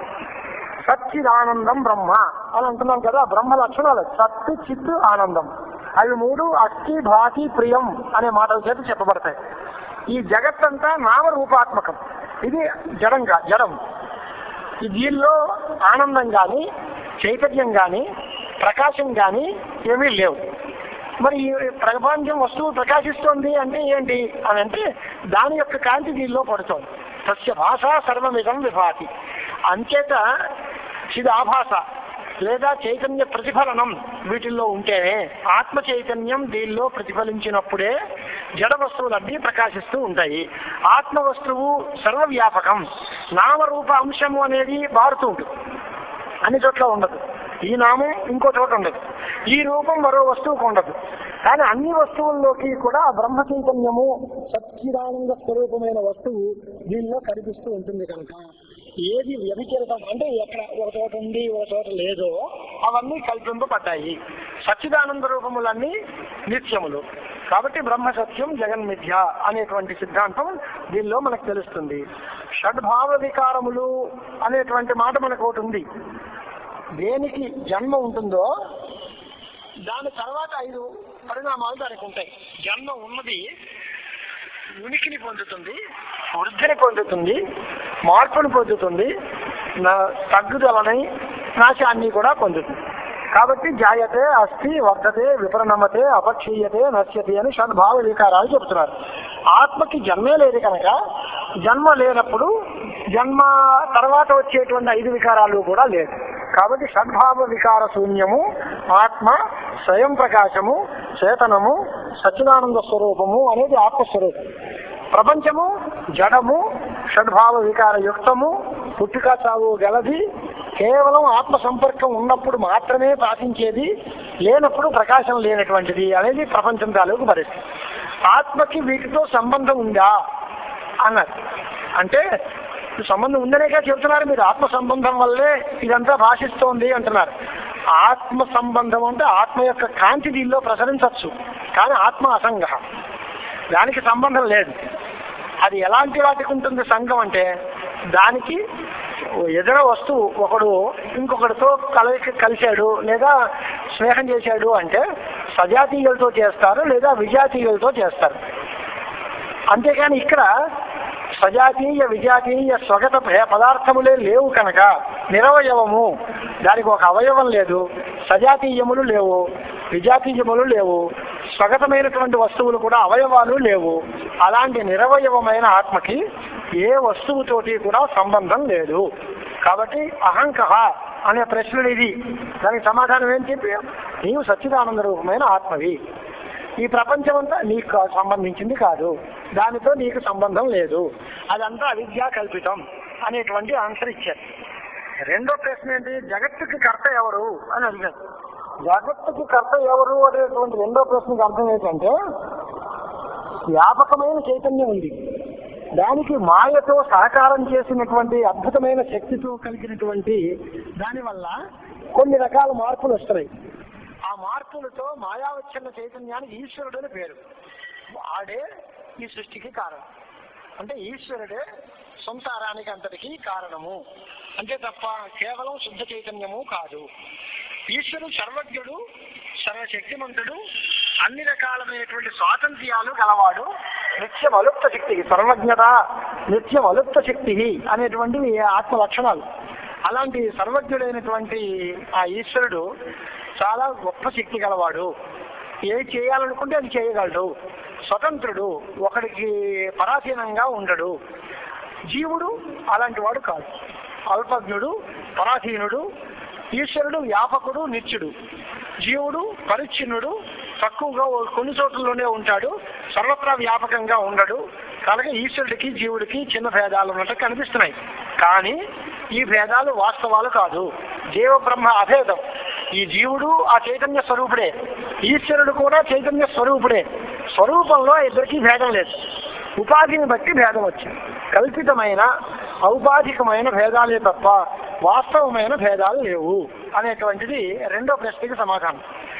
మోక్ష సాధనం ఏది అని మూడో ప్రశ్న అడిగారు. ఆ మూడో ప్రశ్నకి సమాధానం ఏంటి అంటే, మోక్ష సాధనం జ్ఞానమే అవుతుంది తప్ప కర్మ కాదు. మరి ఉపాసన, కర్మ ఇవన్నీ ఏంటండి అంటే, మోక్షానికి సాధనమైన జ్ఞానం పుట్టడానికి ఇవన్నీ సాధనాలు అవుతాయి. జ్ఞానం ఎవరికి కలుగుతుంది అంటే, ఎవరికి చిత్తశుద్ధి కలిగిందో వాడికి కలుగుతుంది. చిత్తశుద్ధి ఎవరికి కలుగుతుంది అంటే, ఎవడు కర్మోపాసనాలు చేస్తాడో, కర్మల్ని ఆచరించి ఉపాసన చేస్తాడో వాడికే చిత్తశుద్ధి కలుగుతుంది. అంచేత కర్మలు ఉపాసనల వల్ల మోక్షం రాదు. కానీ మోక్షం జ్ఞానం వల్ల వస్తే ఆ జ్ఞానంతో పాటు కర్మ కూడా సహకరిస్తుంది అని జ్ఞానకర్మ సముచ్చయవాదులు చెప్పారు. అది తప్పు. కర్మ ఫలం ఏమిటి అని అంటే 5 రకాలు ఉంటాయి. ఆప్యం, వికార్యం, సంస్కార్యం, నాశం. అంటే ఉత్పత్తి, నాశము, పొందడం, వికారం పొందడం, సంస్కారాన్ని చెందడం, మొత్తం 5 రకాల కర్మ ఫలాలు చెప్తూ ఉంటారు. ఈ మోక్షము అటువంటిది ఏదీ కాదట. కర్మ చేత మోక్షం ఉత్పన్నమవుతుందా అంటే కాదు. కర్మ చేత మోక్షం పొందబడుతుందా అంటే కాదు. కర్మల చేత మోక్షంలో ఏదైనా చిన్న మార్పు వస్తుందా అంటే కాదు. కర్మల చేత మోక్షంలో ఏదైనా సంస్కారాలు కలుగుతాయా అంటే కాదు. దాన్ని నశింపజేస్తుందా కర్మ అంటే అది కాదు. కాబట్టి ఏ పదార్థం పుడుతుందో, ఏ పదార్థాన్ని మనం పొందుతామో, ఏ పదార్థంలో పూర్వ రూపాలు మారిపోయి కొత్త రంగు, రుచి, వాసన వచ్చి కొత్తతనం వస్తుందో అలాంటిది ఏదీ లేదు దీనికి. ఉదాహరణ ఏంటి అని అంటే, ఓ కుమ్మరి కొండ చేశాడు, ఇప్పుడు కొండ పుట్టింది, అది ఉత్పత్తి. దాని తర్వాత ముముక్షు కర్మ చేత మోక్షం పుట్టిందంటాడా అంటే కర్మల వల్ల మోక్షం పుట్టదు. పోనీ పరమానంద ప్రాప్తి ఉంది కదా అలా అది పోతుందా, అది కూడా కొత్తగా వచ్చేది కాదు. కొన్ని దుఃఖ నివృత్తి వచ్చిందా అంటే దుఃఖ నివృత్తి కూడా నిత్య సిద్ధమే. దుఃఖాలు పోవడం అనేది కూడా లేదు. ఇక్కడ ప్రాప్తి నిత్య నివృత్తి అని అంటే సిద్ధాంతం చెప్తున్నాం మనం. వచ్చినది కొత్తగా వచ్చేది ఏదీ కాదు, నీ దగ్గర ఉన్నదే. పోయేది ఏదీ కాదు, లేని దుఃఖమే పోయింది తప్ప ఉన్న దుఃఖాలు ఏమీ పోలేదు. అంతకు ముందు మీ దగ్గర దుఃఖాలు లేవు, అంతకు ముందు నీవు నిత్య శుద్ధుడై ఉన్నావు. ఆనందం నీ సొమ్ము, దుఃఖాలు నీకు ఎప్పుడూ లేవు. ఇప్పుడు నువ్వేమనుకుంటున్నావు, నా ఉన్న దుఃఖాలన్నీ పోయి ఆనందం వచ్చింది అనుకుంటున్నావు. ఆ రెండు భ్రాంతే. నీ దగ్గర వచ్చింది, ఉన్నదే వచ్చింది, పోయింది అది లేనిదే ఇదివరకు అదే పోయింది తప్ప కొత్తగా ఉన్నది అది పోలేదు. మరి వేదాంతాలు వినమన్నారు కదండి, వేదాంతాలు వింటే మోక్షం వస్తుందా అని. వేదాంతాలు వింటే మోక్షం రాదయ్యా, వేదాంతాలు వినడం అవసరమే. కానీ వేదాంతాలు దేనివల్ల వస్తుంది అని అంటే నేను చేయాల్సిన పని ఏమీ లేదు అనే వైరాగ్యం కలగడం కోసం వేదాంతాలు వినాలి. వేదాంత శ్రవణమపి నా మోక్ష ఉత్పత్తయే శృతం కింటు దైవాస్తి కించిత్ కర్తవ్యం నిత్యముక్త చిదాత్మనః యస్యేతదర్థజ్ఞానాయ ఇవ శ్రవణం. ఈ జ్ఞానం చేత నేను నిత్య చిదాత్మకుణ్ణి, నాకు అసంగుణ్ణి, సర్వవ్యాపకుణ్ణి, సచ్చిదానంద స్వరూపుణ్ణి, నేను చేయాల్సిన పనేమీ లేదు అనేటువంటి కృతకృత్యతాభావం అది కలగడం కోసమే వేదాంత శ్రవణం చేయాలి. భాష్యంలో శంకరాచార్యుల వారు రాసిన వారి ఇత్తంచ బ్రహ్మాత్మావగతౌ సత్యాం సర్వకర్తవ్యతా హాని కృతకృత్యతాచాన్. కర్తవ్యత హాని, నేను కృతకృత్యుణ్ణి అనేటువంటి స్థితి అది కలగడం కోసం వేదాంతాలు వినాలి తప్ప వేదాంతాలు వినడం వల్ల మోక్షం వస్తుంది అనేటువంటి కర్మఫలంగా చెప్పడం కుదరదు అని కాదండి. మరి కొన్ని పదార్థాలన్నీ పోవాలి, కర్మసాధ్యమైన ఫలాలు ఉంటాయి అని అనుకోవడం, ఇప్పుడు లోకంలో పడేటువంటి దుఃఖాలన్నీ పోవడం, అలాంటివి ఏదైనా ఉంటాయా అంటే అలాంటిది కూడా ఏమి ఉండదు. మనం ఏదైనా ప్రయాణం చేస్తే ఓ ఊరు చేరతాం, అలాగా ఏదో కొంత దూరం ప్రయాణం చేసి మోక్షాన్ని పొందడం అనేది కూడా సాధ్యం కాదు.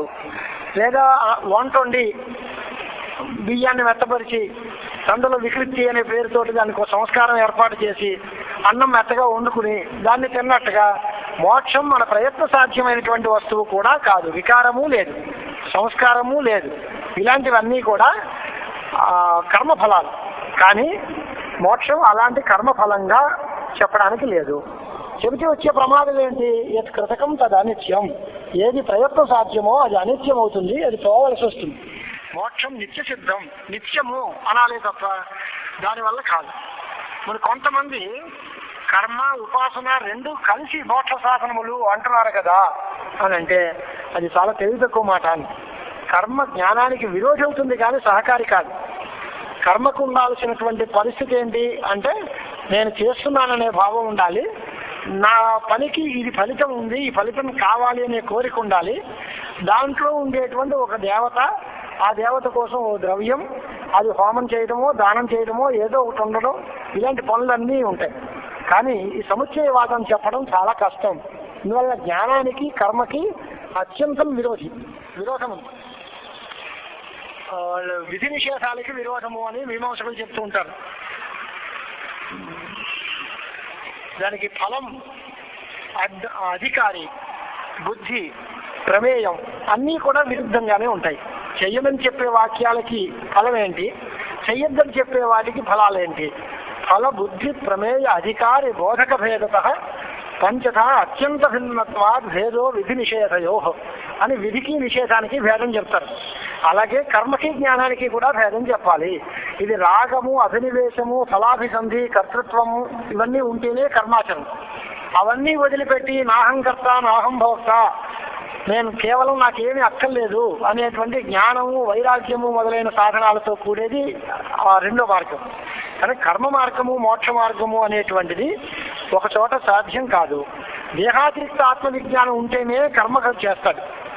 ఈ దేహంతో నేను ఈ కర్మ చేసి, దేహం కంటే వేరేగా ఆత్మజ్ఞానం ఉంటే ఆ దేహభిన్నమైన ఆత్మకి భోక్తృత్వం వస్తుందనే ఉద్దేశంతో ఈ స్వర్గాదుల కోసం యజ్ఞాలు చేస్తూ ఉంటాడు. నేను కర్తని అనుకుంటాను. కానీ ఆత్మయందు నేను ఈ పోయిన తర్వాత స్వర్గం పొందుతాను ఈ మాటలే లేవు. నేను పోవడం ఏమిటి, స్వర్గం పొందడం ఏమిటి, ఇవన్నీ లేవు అనేటువంటి అభిప్రాయం ఇక్కడ ఉంటుంది. కాబట్టి ఆకాశంలో రెండు పక్షులు తిరుగుతూ పక్షికి రెండు రెక్కల్లాగా కర్మ జ్ఞానము ఉపయోగపడుతుంది అని పూర్వపక్షులు చెప్పే మాట మనకి అంత సరి అయినటువంటి మాట కాదు. కేవలం చీకటి తొలగితే జ్ఞానం ప్రకాశించినట్టుగా అజ్ఞానం తొలగితే జ్ఞానం ప్రకాశిస్తుంది. జ్ఞానం ఎప్పుడూ అక్కడే ఉంది. కేవల జ్ఞానం మోక్షం, జ్ఞానమే మోక్ష సాధనము అనేటువంటి మాటలు చాలా చోట్ల ఉపనిషత్తులు స్పష్టంగా చెబుతున్నాయి. జ్ఞానాదేవత కైవల్యం నాణ్య పంచా విద్యతేయనాయ అనేటువంటి మాటలు అన్నీ చెబుతున్నాయి. కనుక ఇవన్నీ కూడా కర్మ, ఉపాసన ఇవన్నీ కూడా జ్ఞానోత్పత్తి సాధనాలే తప్ప మోక్ష సాధనాలు అనడానికి మాత్రం అవకాశం లేదు అని చెప్పి. ఆ తర్వాత జీవన్ముక్తుడి యొక్క ఆనందం ఉంటుంది కదా, దాని పరిస్థితి ఏంటి? శుభకర్మ త్యాగము, అశుభకర్మ అనుష్ఠానము ఈ రెండూ కూడా జ్ఞానికి ఉండవు. వాడు చేయాల్సిన పనుల్ని మానడు, చెయ్యకూడని పనులు ఎప్పుడూ చేయడు. దానివల్ల వాడికి పాపం కానీ దుఃఖం కానీ జ్ఞానికి కలగదు. వాడి యొక్క ఆలోచన ఎలా ఉంటుంది అనేది కొన్ని శ్లోకాలు రాశారు. అహం బ్రహ్మేతి విజ్ఞానాత్ కల్పకోటి శతార్జితం సంచితం విలయం యాతి ప్రబోధాత్ స్వప్న కర్మవత్. స్వప్నంలో చేసిన పనులన్నీ వెనక వచ్చినప్పుడు ఎలా పోతాయో అలాగే సంచితమైనటువంటి పాపాలన్నీ కూడా అహం బ్రహ్మ అనే జ్ఞానం కలిగితే పోతాయి. కోటి కల్పాల్లోంచి వచ్చినటువంటి సంచితమైన ప్రారంభం అంతా కూడా ఒక్కసారి జ్ఞానం కలిగితే పోతుంది. యత్కృతం స్వప్నవేళాయాం పుణ్యం వా పాపముల్బణం సుప్తోత్థితస్య కిం తత్ స్యాత్ స్వర్గాయ నరకాయవా. కలొచ్చింది, కల్లో ఏవో మంచి పనులు చెడ్డ పనులు చేసినట్టుగా అనిపించింది. తెల్లారి లేచిన తర్వాత ఆ పని వల్ల స్వర్గమో నరకమో మనకు వస్తుందా? ఏమీ రాదు కదా. కల్లో వచ్చిన పనులు అప్పుడే పోయాయి. అలాగే కల్పకోటి శతైరపి చేసినటువంటి పుణ్య సంచిత ఏదైతే ఉందో అది అంతా కూడా మొత్తం జ్ఞానంతో భస్మీపటం అయిపోతుంది అనేటువంటి మాట చెప్పి హయమేక సహస్రాణి అథవా కురుతాత్ బ్రహ్మ అతి లక్షాని పరమార్థవిత్ న పుణ్యై న చ పాపై స్పృశ్యతే విమల. వాడు కొన్ని వందల అశ్వమేధాలు చేయొచ్చు, లేదా లక్షల కొద్దీ బ్రహ్మహత్యలు చేయొచ్చు. రెండు సమానమే. వాడికి ఏమి నా కర్మ లిప్యతే నరే. వాడికి బ్రహ్మవేత్తకి జ్ఞానికి ఆ కర్మ సంపర్కం ఉండదు. దానికోసమే దేవేంద్రుడి మాటలుగా కొన్ని ఉపనిషద్ వాక్యాలు కనిపిస్తూ ఉంటాయి. అరుణ్ముఖాన్ యతీన్ శాలావృకేభ్య ప్రాయచ్చం అని చెప్పేట. ఉపనిషద్ విచారం చేయనటువంటి యతీశ్వరుల్ని కాకులకి గద్దలకి తలో ముక్క నరికేసాను పాలేసిన వాళ్ళందరికీను నాకు ఏమాత్రము వెంట్రుకంత నష్టం కూడా కలగలేదు అన్నట్టు. ఇది ఎందుకు చెప్పాడు అంటే ఇది బ్రహ్మ విద్య ప్రశంస కోసం చెప్పాడు తప్ప యతీశ్వరులందరినీ చంపాలి అనేటువంటి ఉద్దేశంతో కాదు.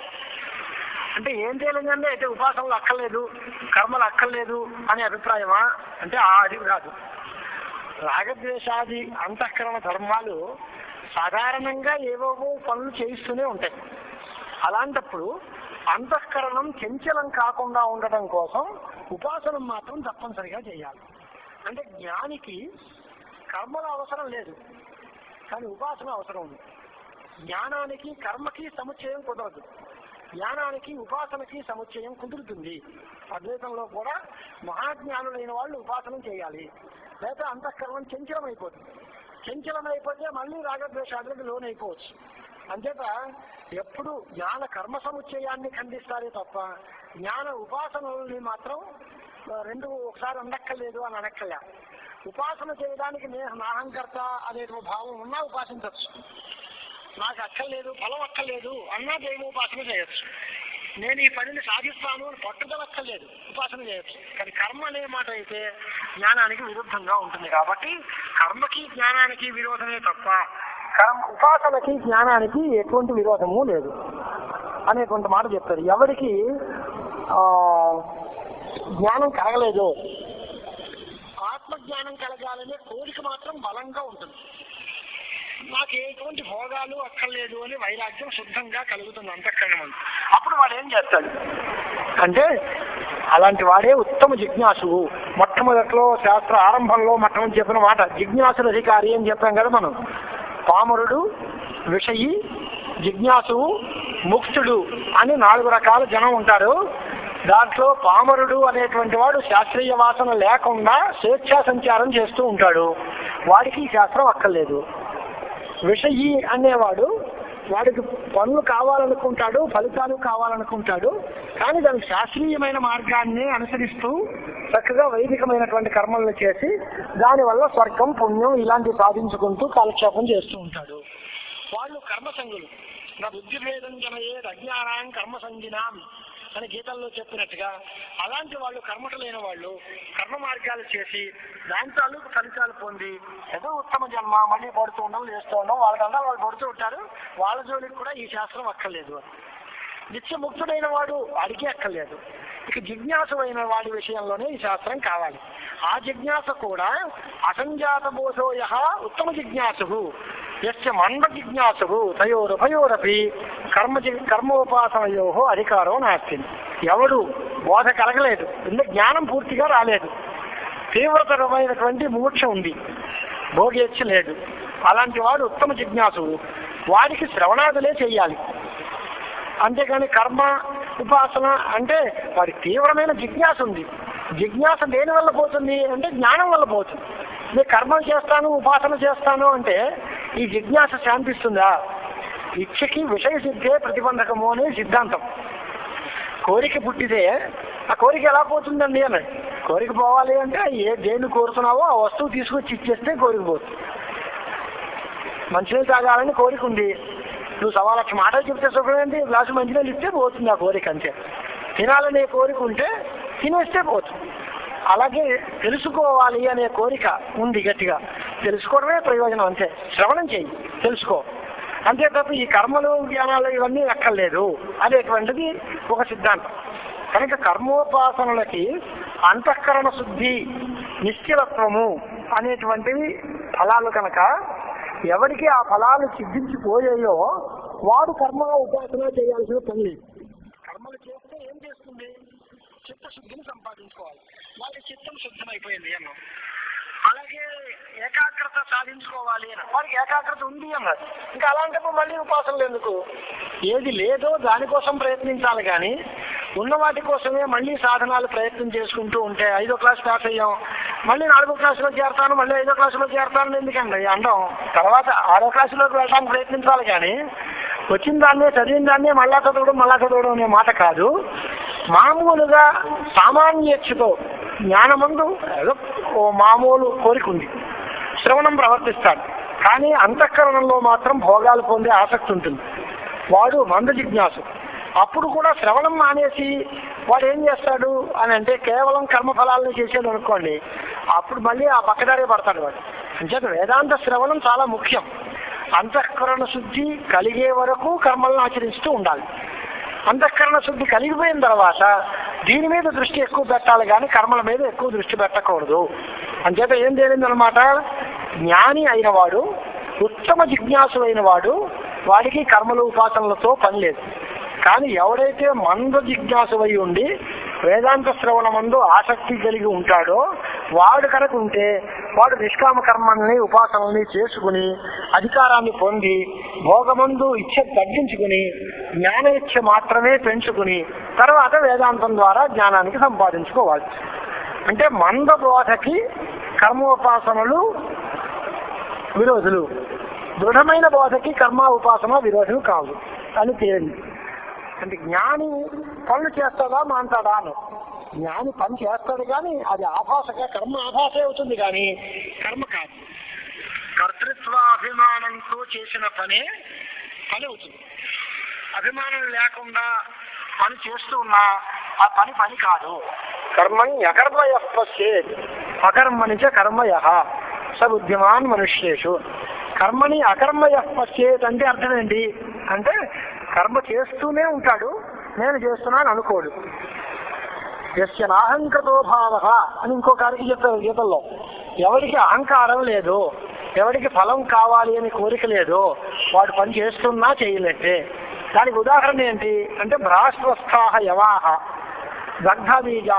దాని యందు ఆ బీజములు బీజశక్తి దహింపబడిపోతే అవి మళ్ళీ మొలకెత్తడానికి అవకాశం ఉండదు.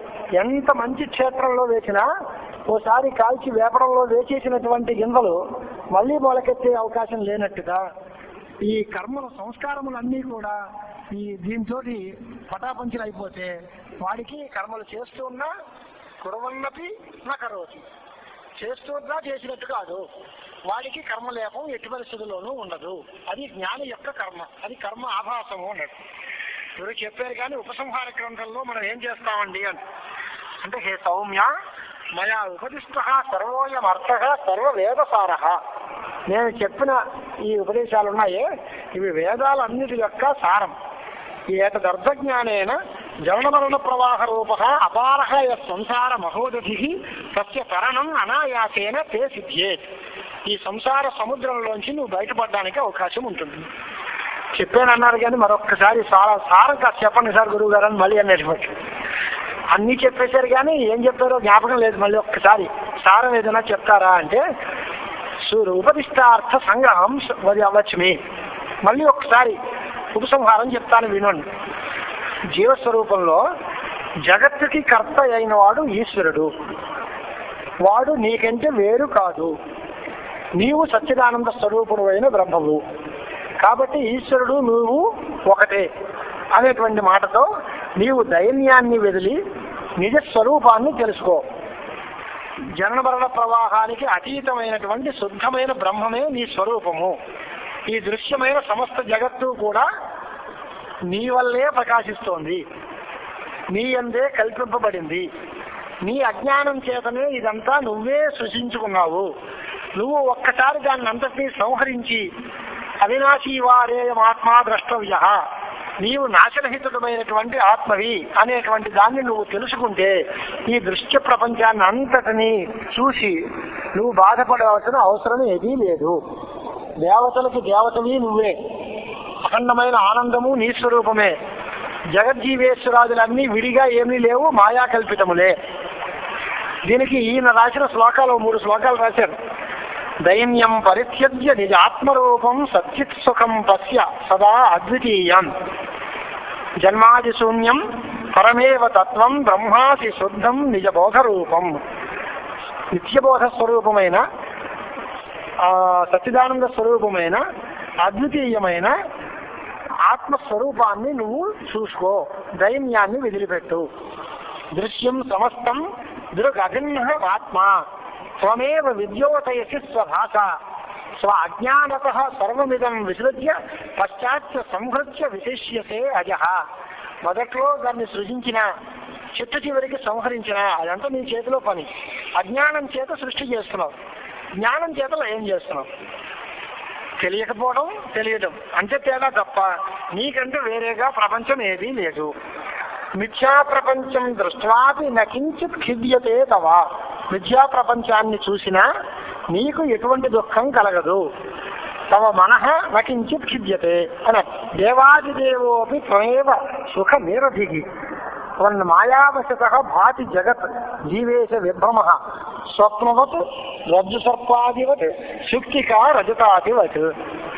స్వప్నం వలె సుక్కిరజితం వలె, రజ్జు సర్పం వలె భ్రాంతి సిద్ధమైన వ్యవహారం ఈ దృశ్య ప్రపంచం అంతా. కనుక దీన్ని చూసి నువ్వేమీ బాధపడక్కర్లేదు అని.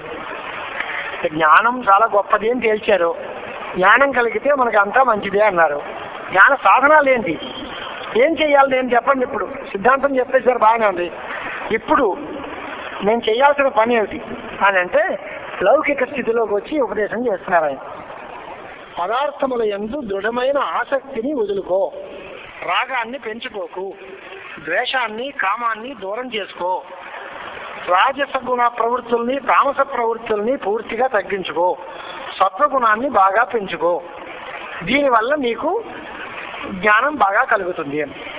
దీనికోసం నువ్వు సాధించవలసిన విషయాలు ఏమిటి అంటే వివేక, వైరాగ్యం, సమాధి శక్త సంపత్తి, ముముక్షుత్వం ఇత్యేతాని చత్వారి జ్ఞానస్య సాధనాన్ని.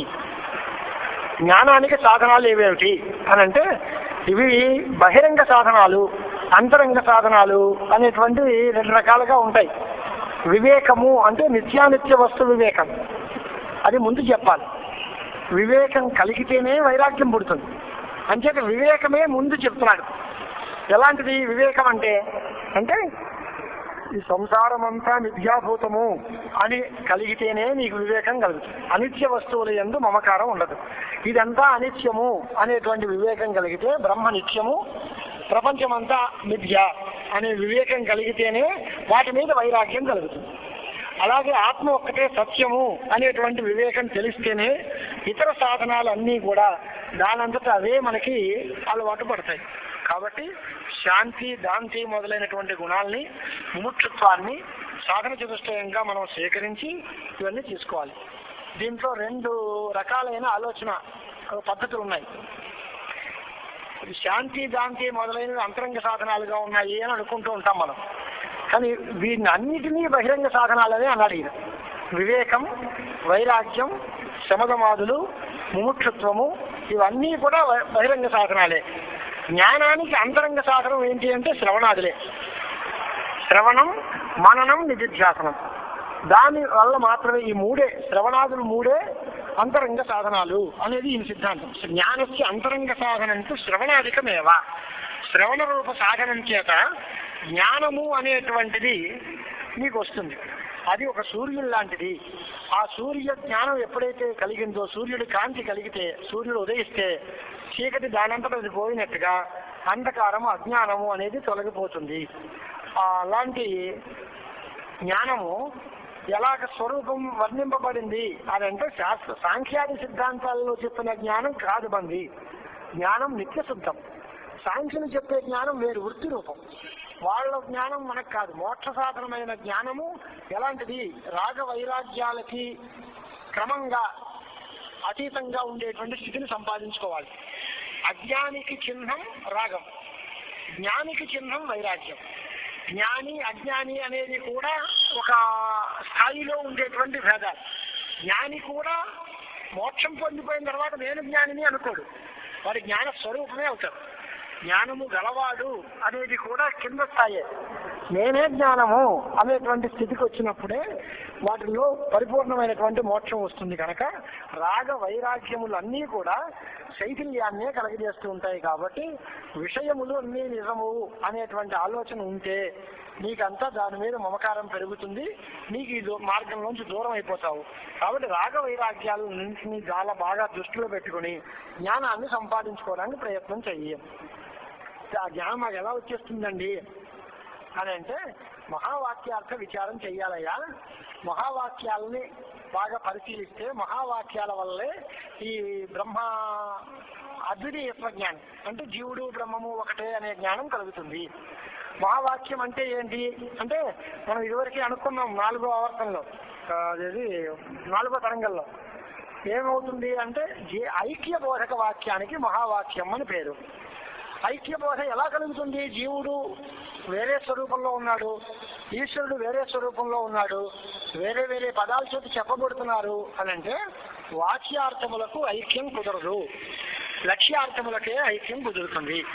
దానికోసమని శక్తి, లక్షణ, వ్యంజన అనేటువంటి వృత్తులన్నింటినీ ప్రవేశపెట్టి ఆ శక్తిలో నైయాయిక మతం, వైయాకరణ మతం, మీమాంసక మతం అంటే చాలా శాస్త్రీయమైనటువంటి గొడవంతా చేసుకొచ్చారు వాళ్ళు.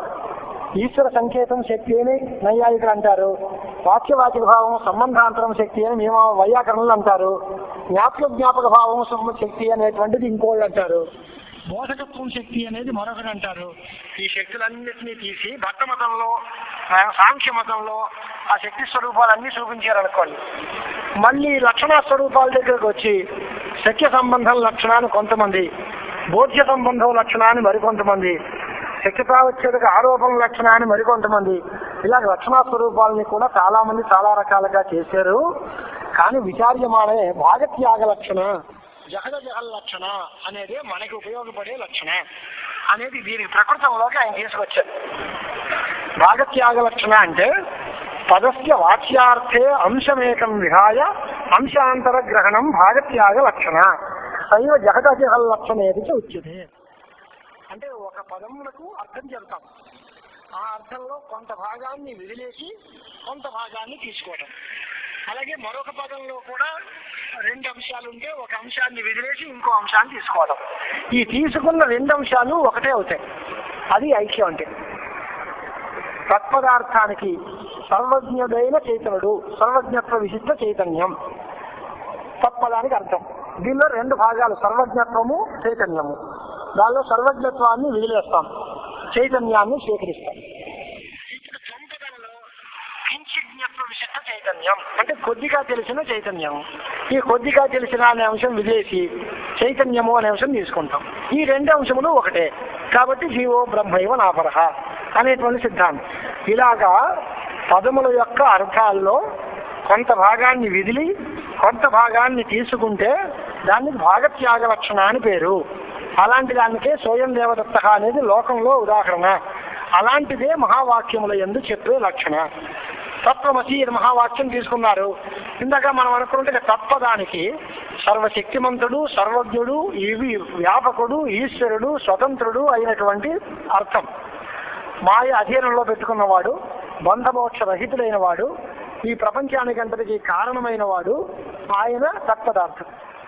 సంపదానికి అర్థం ఏమిటి అని అంటే నీవు పరిచ్ఛిన్నుడివి, తక్కువ తెలిసిన వాడివి, స్వతంత్రత లేని వాడివి, కర్మాధీనుడివి, అవిద్యామోహితుడివి, బంధమోక్షాలకి గురైన వాడివి, ఎప్పుడూ నిన్ను నువ్వు తెలుసుకోని వాడివి అనేది జీవస్వరూపంగా చెబుతుంది. ఇన్ని అంశాలు వదిలేస్తాం. వదిలేసి ఈశ్వర స్వరూపంలోనూ జీవస్వరూపంలోనూ కూడా వాచ్యార్థాలు అన్నీ విదిలేసి లక్షణ తీసుకోవాలి. లక్షణ ఏం చెప్తారు అంటే తత్పదానికి చైతన్య లక్షణ, సంపదానికి చైతన్య లక్షణ. దాంట్లో అన్ని వదిలేస్తే దీనికి ఆ మహావాక్యమందు జహద జహల్ లక్షణ అనే దాని చేత ఐక్యం కుదురుతుంది. జీవేశ్వరుల యొక్క స్వరూపం చాలా రకాలుగా చెప్పారు. చాలాసార్లు మనం కూడా అనుకున్నాం. మరోసారి గుర్తు చేస్తున్నారు ఆయన. వివరణ గ్రంథే అజ్ఞాన ప్రతిబింబో జీవ తద్బింబ ఈశ్వర ఉచ్యతే. వివరణాచార్యుల వారి మతం. అజ్ఞానంలో ప్రతిబింబంగా ఉన్నవాడు జీవుడు, దానికి బింబస్థానీయమైన వాడు ఈశ్వరుడు. విద్యారణ్య స్వాముల వారి మతంలో శుద్ధ సత్వగుణ ప్రధాన మాయ యందు ప్రతిఫలించిన ఆభాసము ఈశ్వరుడు, మలిన సత్వగుణంతో ఉన్నటువంటి అంతఃకరణమందు దాని యందుండే అవిద్యలో ప్రతిఫలించిన వాడు జీవుడు అనేటువంటిది జీవేశ్వర స్వరూపంలో చిన్న తేడా ఉంది.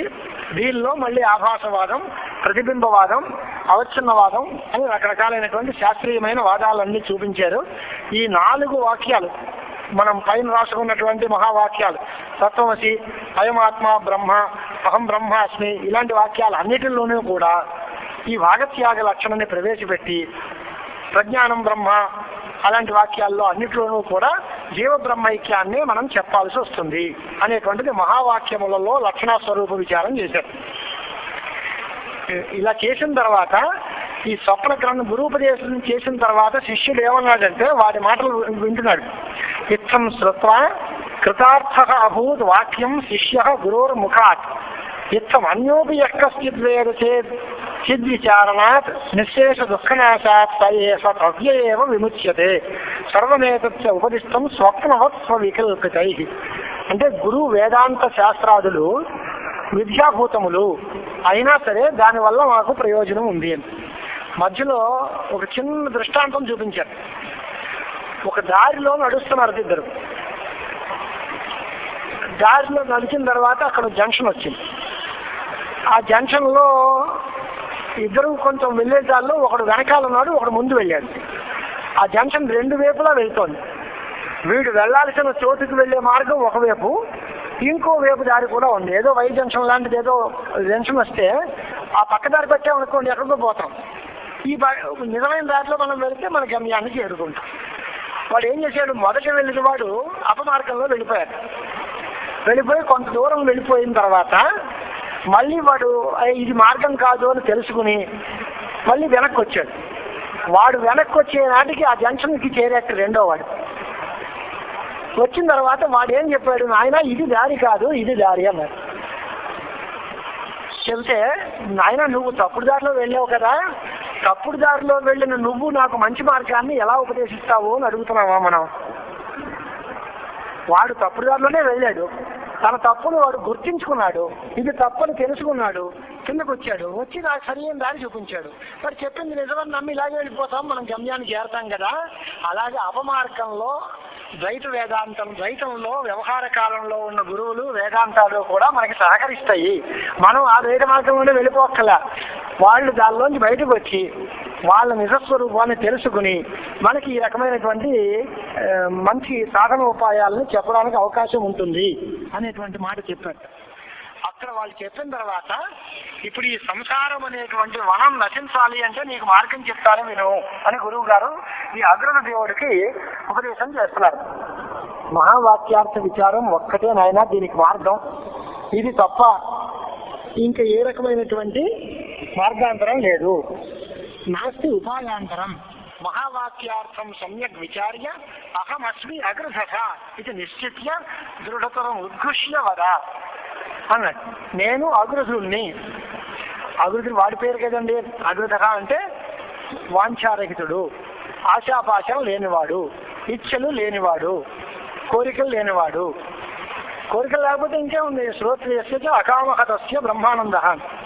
అకామహతుడైనటువంటి వాడు మంచి మార్గంలో ఉన్నవాడికి బ్రహ్మానందమే కలుగుతుంది కనుక ఈ అగ్రధుడు ఇదంతా ఉపదేశం చేసిన తర్వాత వాడి కళ పూర్తయింది. ఉత్తరక్షణే నిద్రాయా ప్రబుద్ధ నేత్రే ఉన్మీలయతి స్మ తక్షణమేవ స్వప్నే దృష్టం సంసారవనం గురు గ్రంథ ద్వైతం సర్వం తిరోబభూవ సంసార వన దుఃఖం సర్వం వినష్టం. ఇది అగ్రధ దేవుడి తాలూకు పెద్ద కళ. ఆ కళలో గురువుల అబద్ధం, వేదాంతాల అబద్ధం, మార్గాలు చెప్పింది అబద్ధమే అయినప్పటికీ దానివల్ల వాడు అహం అగ్రధ అనేటువంటి స్వరూపాన్ని తెలుసుకుని వాడు సుఖంగా ఉన్నాడు. ఆ రకంగా ముముక్షువైనటువంటి వాడు దృశ్య ప్రపంచాన్ని అంతటినీ దూరం చేసుకోవడానికి వేదాంత శ్రవణము, మహావాక్యార్థ విచారము అనేటువంటివే రెండు ప్రధానములు. ఇది షష్ఠతరంగం పూర్తి. ఇకపోతే ఈ చివరిది కూడా ఒకసారి అక్కడక్కడ స్పృశించినట్టుగా అభినయం చేస్తే మనం పూర్తి చేసినట్టుగా అవుతుంది. సప్తమ తరంగంలో జ్ఞానికి వ్యవహార నియమం ఉంటుందా ఉండదా, వాడు సమాధి శరీర స్థితి నిర్వాహకమైనటువంటి పనులు ఇవన్నీ ఉంటాయి కదా, ఇవి తప్ప మిగతా ప్రవృత్తులు ఉంటాయా ఉండవా అని అంటే అవి ఏవి ఉండక్కర్లేదు. ఒకవేళ చేసినా దానివల్ల నష్టం ఏమీ లేదు. ఆగామి సంచిత ప్రారంధం అనేటువంటి త్రివిధములు కర్మలు ఉంటాయి. దాంట్లో సంచితము ఆగామి అనేవి జ్ఞానం చేత పోతాయి, ప్రారంధం మాత్రం అనుభవం చేతనే పోతుంది. జ్ఞాని తన దృష్టితో తను సంచితమైన కర్మల్ని జ్ఞానం చేత పోగొట్టిన ఆగామి కర్మ అంటే వాడికి అసలు ఉండదు. వాడు దీని తర్వాత జ్ఞానం పుట్టిన తర్వాత వాడు ఏ పని చేయడు. మనకైతే ఆగామి కర్మలు ఉంటాయి, తర్వాత పని చేస్తాం కనుక. సంచితము ఆగామి రెండూ పోతాయి అని అంటూ ఉంటాం మనం. ప్రారంధం పోదు, సంచితము ఆగామి పోతాయి అని. ఆ మాట అక్కల్లో జ్ఞానికి ఆగామి కర్మ ఉండదు. జ్ఞానికి సంచితమే ఉంటుంది కానీ ప్రారంధం ఉంటుంది, అంతేగాని ఆగామి కర్మ ఉండదు. కాబట్టి ఆగామీనస్తు కర్మల సంబంధ ఏవ నాస్తి ప్రారంధంతు భోగత ఏవ నశ్యతి. ఇది సూత్రకారుల అభిప్రాయము అనేటువంటి మాట చెప్పారు. ఆ తర్వాత అనేక ప్రకారములైనటువంటి కర్మలు చేస్తూ ఉన్నా జ్ఞాని యొక్క వ్యవహారం అంతా నివృత్తి ప్రధానంగానే ఉంటుంది కానీ ప్రవృత్తి ప్రధానంగా ఉండదు. మనందరికీ ముఖ్యంగా యమ నియమ ఆసన ప్రాణాయామ ప్రత్యాహార ధ్యాన సమాధులు అనేటువంటివి 8 అంగములతో కలిగిన యోగాభ్యాసము దీనికి చాలా ఎక్కువగా సహకరిస్తుంది. దాంట్లో అహింస, సత్యము, దొంగతనం చేయకపోవడం, బ్రహ్మచర్యము, పరిగ్రహం లేకుండా ఉండటం అనే 5 యమములు అంటారు. శౌచము, సంతోషము, తపస్సు, స్వాధ్యాయము, ఈశ్వర భక్తి, ఈ 5 రకాలైనటువంటి నియమాలు చెప్పారు. జ్ఞాన సముద్రం అనేటువంటి గ్రంథంలో యమం 10 రకాలని, నియమాలు 10 రకాలని చెప్పారు. కానీ అదంతా పౌరాణిక రీతి తప్ప యోగ దర్శనంలో చెప్పినటువంటి రీతి కాదు. కాబట్టి యమములు 5 రకాలు, నియమములు 5 రకాలు, ఆసనాలు చాలా రకాలుగా ఉన్నాయి. అవన్నిటినీ గమనించి ప్రాణాయామాన్ని బాగా అలవాటు చేసుకుని ధారణ ధ్యానాలు కనుక మనం చూస్తే సమాధి కలుగుతుంది. అది 2 రకాలు, సవికల్ప సమాధి, నిర్వికల్ప సమాధి. దాంట్లో సవికల్ప సమాధిలో కూడా మళ్ళీ శబ్దానువిద్ధము, శబ్ద అననువిద్ధము అని 2 రకాలు ఉన్నాయట. అహం బ్రహ్మాస్మి అనే శబ్దాన్ని మనస్సులో ధ్యానం చేస్తూ శబ్దానువేద సమాధి ఉంటుంది. ఈ మాట కూడా వదిలేసి కేవలం ధ్యానంలో ఉండిపోతే అది శబ్ద అననువిద్ధ సమాధి అని. సవికల్పక సమాధి అనేది సాధనం, నిర్వికల్పక సమాధి అనేది ఉత్తమమైన గమ్యం. సవికల్ప సమాధిలో బ్రహ్మస్వరూపంలో ద్వైతభానం ఉంటుంది. నిర్వికల్పక సమాధిలో త్రిపుటీ రూపమైన ద్వైతం ఉండదు. ఆ నిర్వికల్పక సమాధిని పొందడమే మనకి చాలా ప్రధానమైనటువంటి విషయం. దాంట్లో అనేక రకాలైనటువంటి విక్షేపాలు, చిత్త విక్షేపాలు ఉంటాయి. దాంట్లో చిత్తము 5 రకాలు: క్షిప్తం, మూఢం, విక్షిప్తం, ఏకాగ్రం, నిరుద్ధ భూమికం. అలాంటి 5 రకాలు ఉంటాయి. ఆ 5 రకాల్లోనూ లోకవాసనలు, దేహవాసనలు, శాస్త్రవాసనలు, వీటిని అన్నిటినీ కూడి ఉంటే దానికి క్షేపము అని పేరు. వాటిని వదులుకోవాలి. పండితుడైన వాడు, జ్ఞాని అయిన వాడు, నేను ఇన్ని శాస్త్రాలు చదివాను, ఇన్ని వేదాలు చదివాను, నేను ఇంత గొప్ప పండితుడిని అనుకుంటే వాడు జ్ఞాని కాదు. శాస్త్రవాసనే అనేది కూడా వదులుకోవాల్సిన విషయం. అలాగే అంతకంటే సమాధిలో ఉన్నటువంటి వాడికి ఇటువంటి విక్షేపం కానీ, మౌఢ్యం కానీ అవన్నీ లేకుండా జాగ్రత్త పడుకోవాలి. అలాంటి ఉత్తమ అధికారి ఈ రకమైనటువంటి జ్ఞానాన్ని పొంది విదేహముక్తిని పొందడానికి ప్రయత్నం చేయాలి. అప్పుడు పరలోక కాంక్ష వాడికి ఉండదు. దానిలో జీవన్ముక్తి అనేటువంటి వ్యవహారం కూడా మధ్యలో ఓ మాట చెప్పారు. ఈ అదృష్టి అనేటువంటి వాడు, తత్వదృష్టి అనేటువంటి వాళ్ళు, ఈ ముగ్గురు కూడా ఈ ఉపదేశాలను విన్న తర్వాత తత్వదృష్టే దేశకాలాద్యనపేక్ష దేహపాత. వెంటనే తత్వదృష్టి ఏ టైములో ఎక్కడ నేను మరణాన్ని పొందుతాను అనేటువంటి ఆలోచన లేకుండా ఎక్కడ ఎదహరేవ విరజే తదహరేవ ప్రవ్రజే, అప్పుడు వాడికి జ్ఞానం కలిగిపోయింది కనుక వాడు వెంటనే దేహపాతం అయిపోయింది, విదేహముక్తిని పొందేశాడు. ఇక అదృష్టి అనేటువంటి వాడు కాస్త మరణానికి సరి అయినటువంటి ఉత్తరాయణం వచ్చిందా లేదా, కొంచెం మంచి రోజులు ఉన్నాయా లేవా అని ఆలోచించి కాగా ద్వితీయ శిష్య అదృష్టికి గంగాతీరే ఏవ శుభస్థానే ఏకాంతే శుభవిక్రయ దేశే బ్రహ్మధ్యానేన దేహం త్యక్త్వా ఉత్తరాయణ మార్గేణ బ్రహ్మలోకం గత్వా క్రమేణ బ్రహ్మీభూయ నిరతశయం ఆనందం అవాప అని 2వ వాడు క్రమముక్తిని సాధించుకున్నాడు. మొట్టమొదటి వాడికి సద్యోముక్తి, 2వ వాడికి క్రమముక్తి.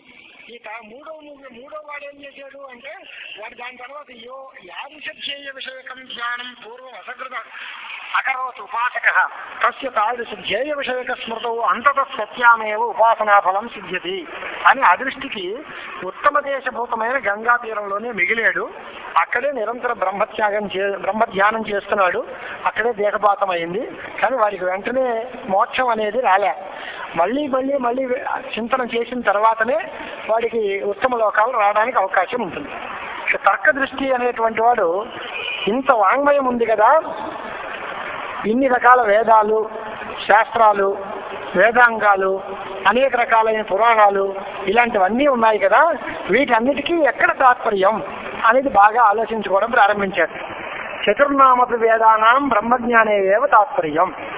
సర్వ విద్యమైనటువంటి విద్యలకి, సర్వ విద్యాస్థానాలకి అన్నిటి యందు కూడా వేదాంతమందే తాత్పర్యం.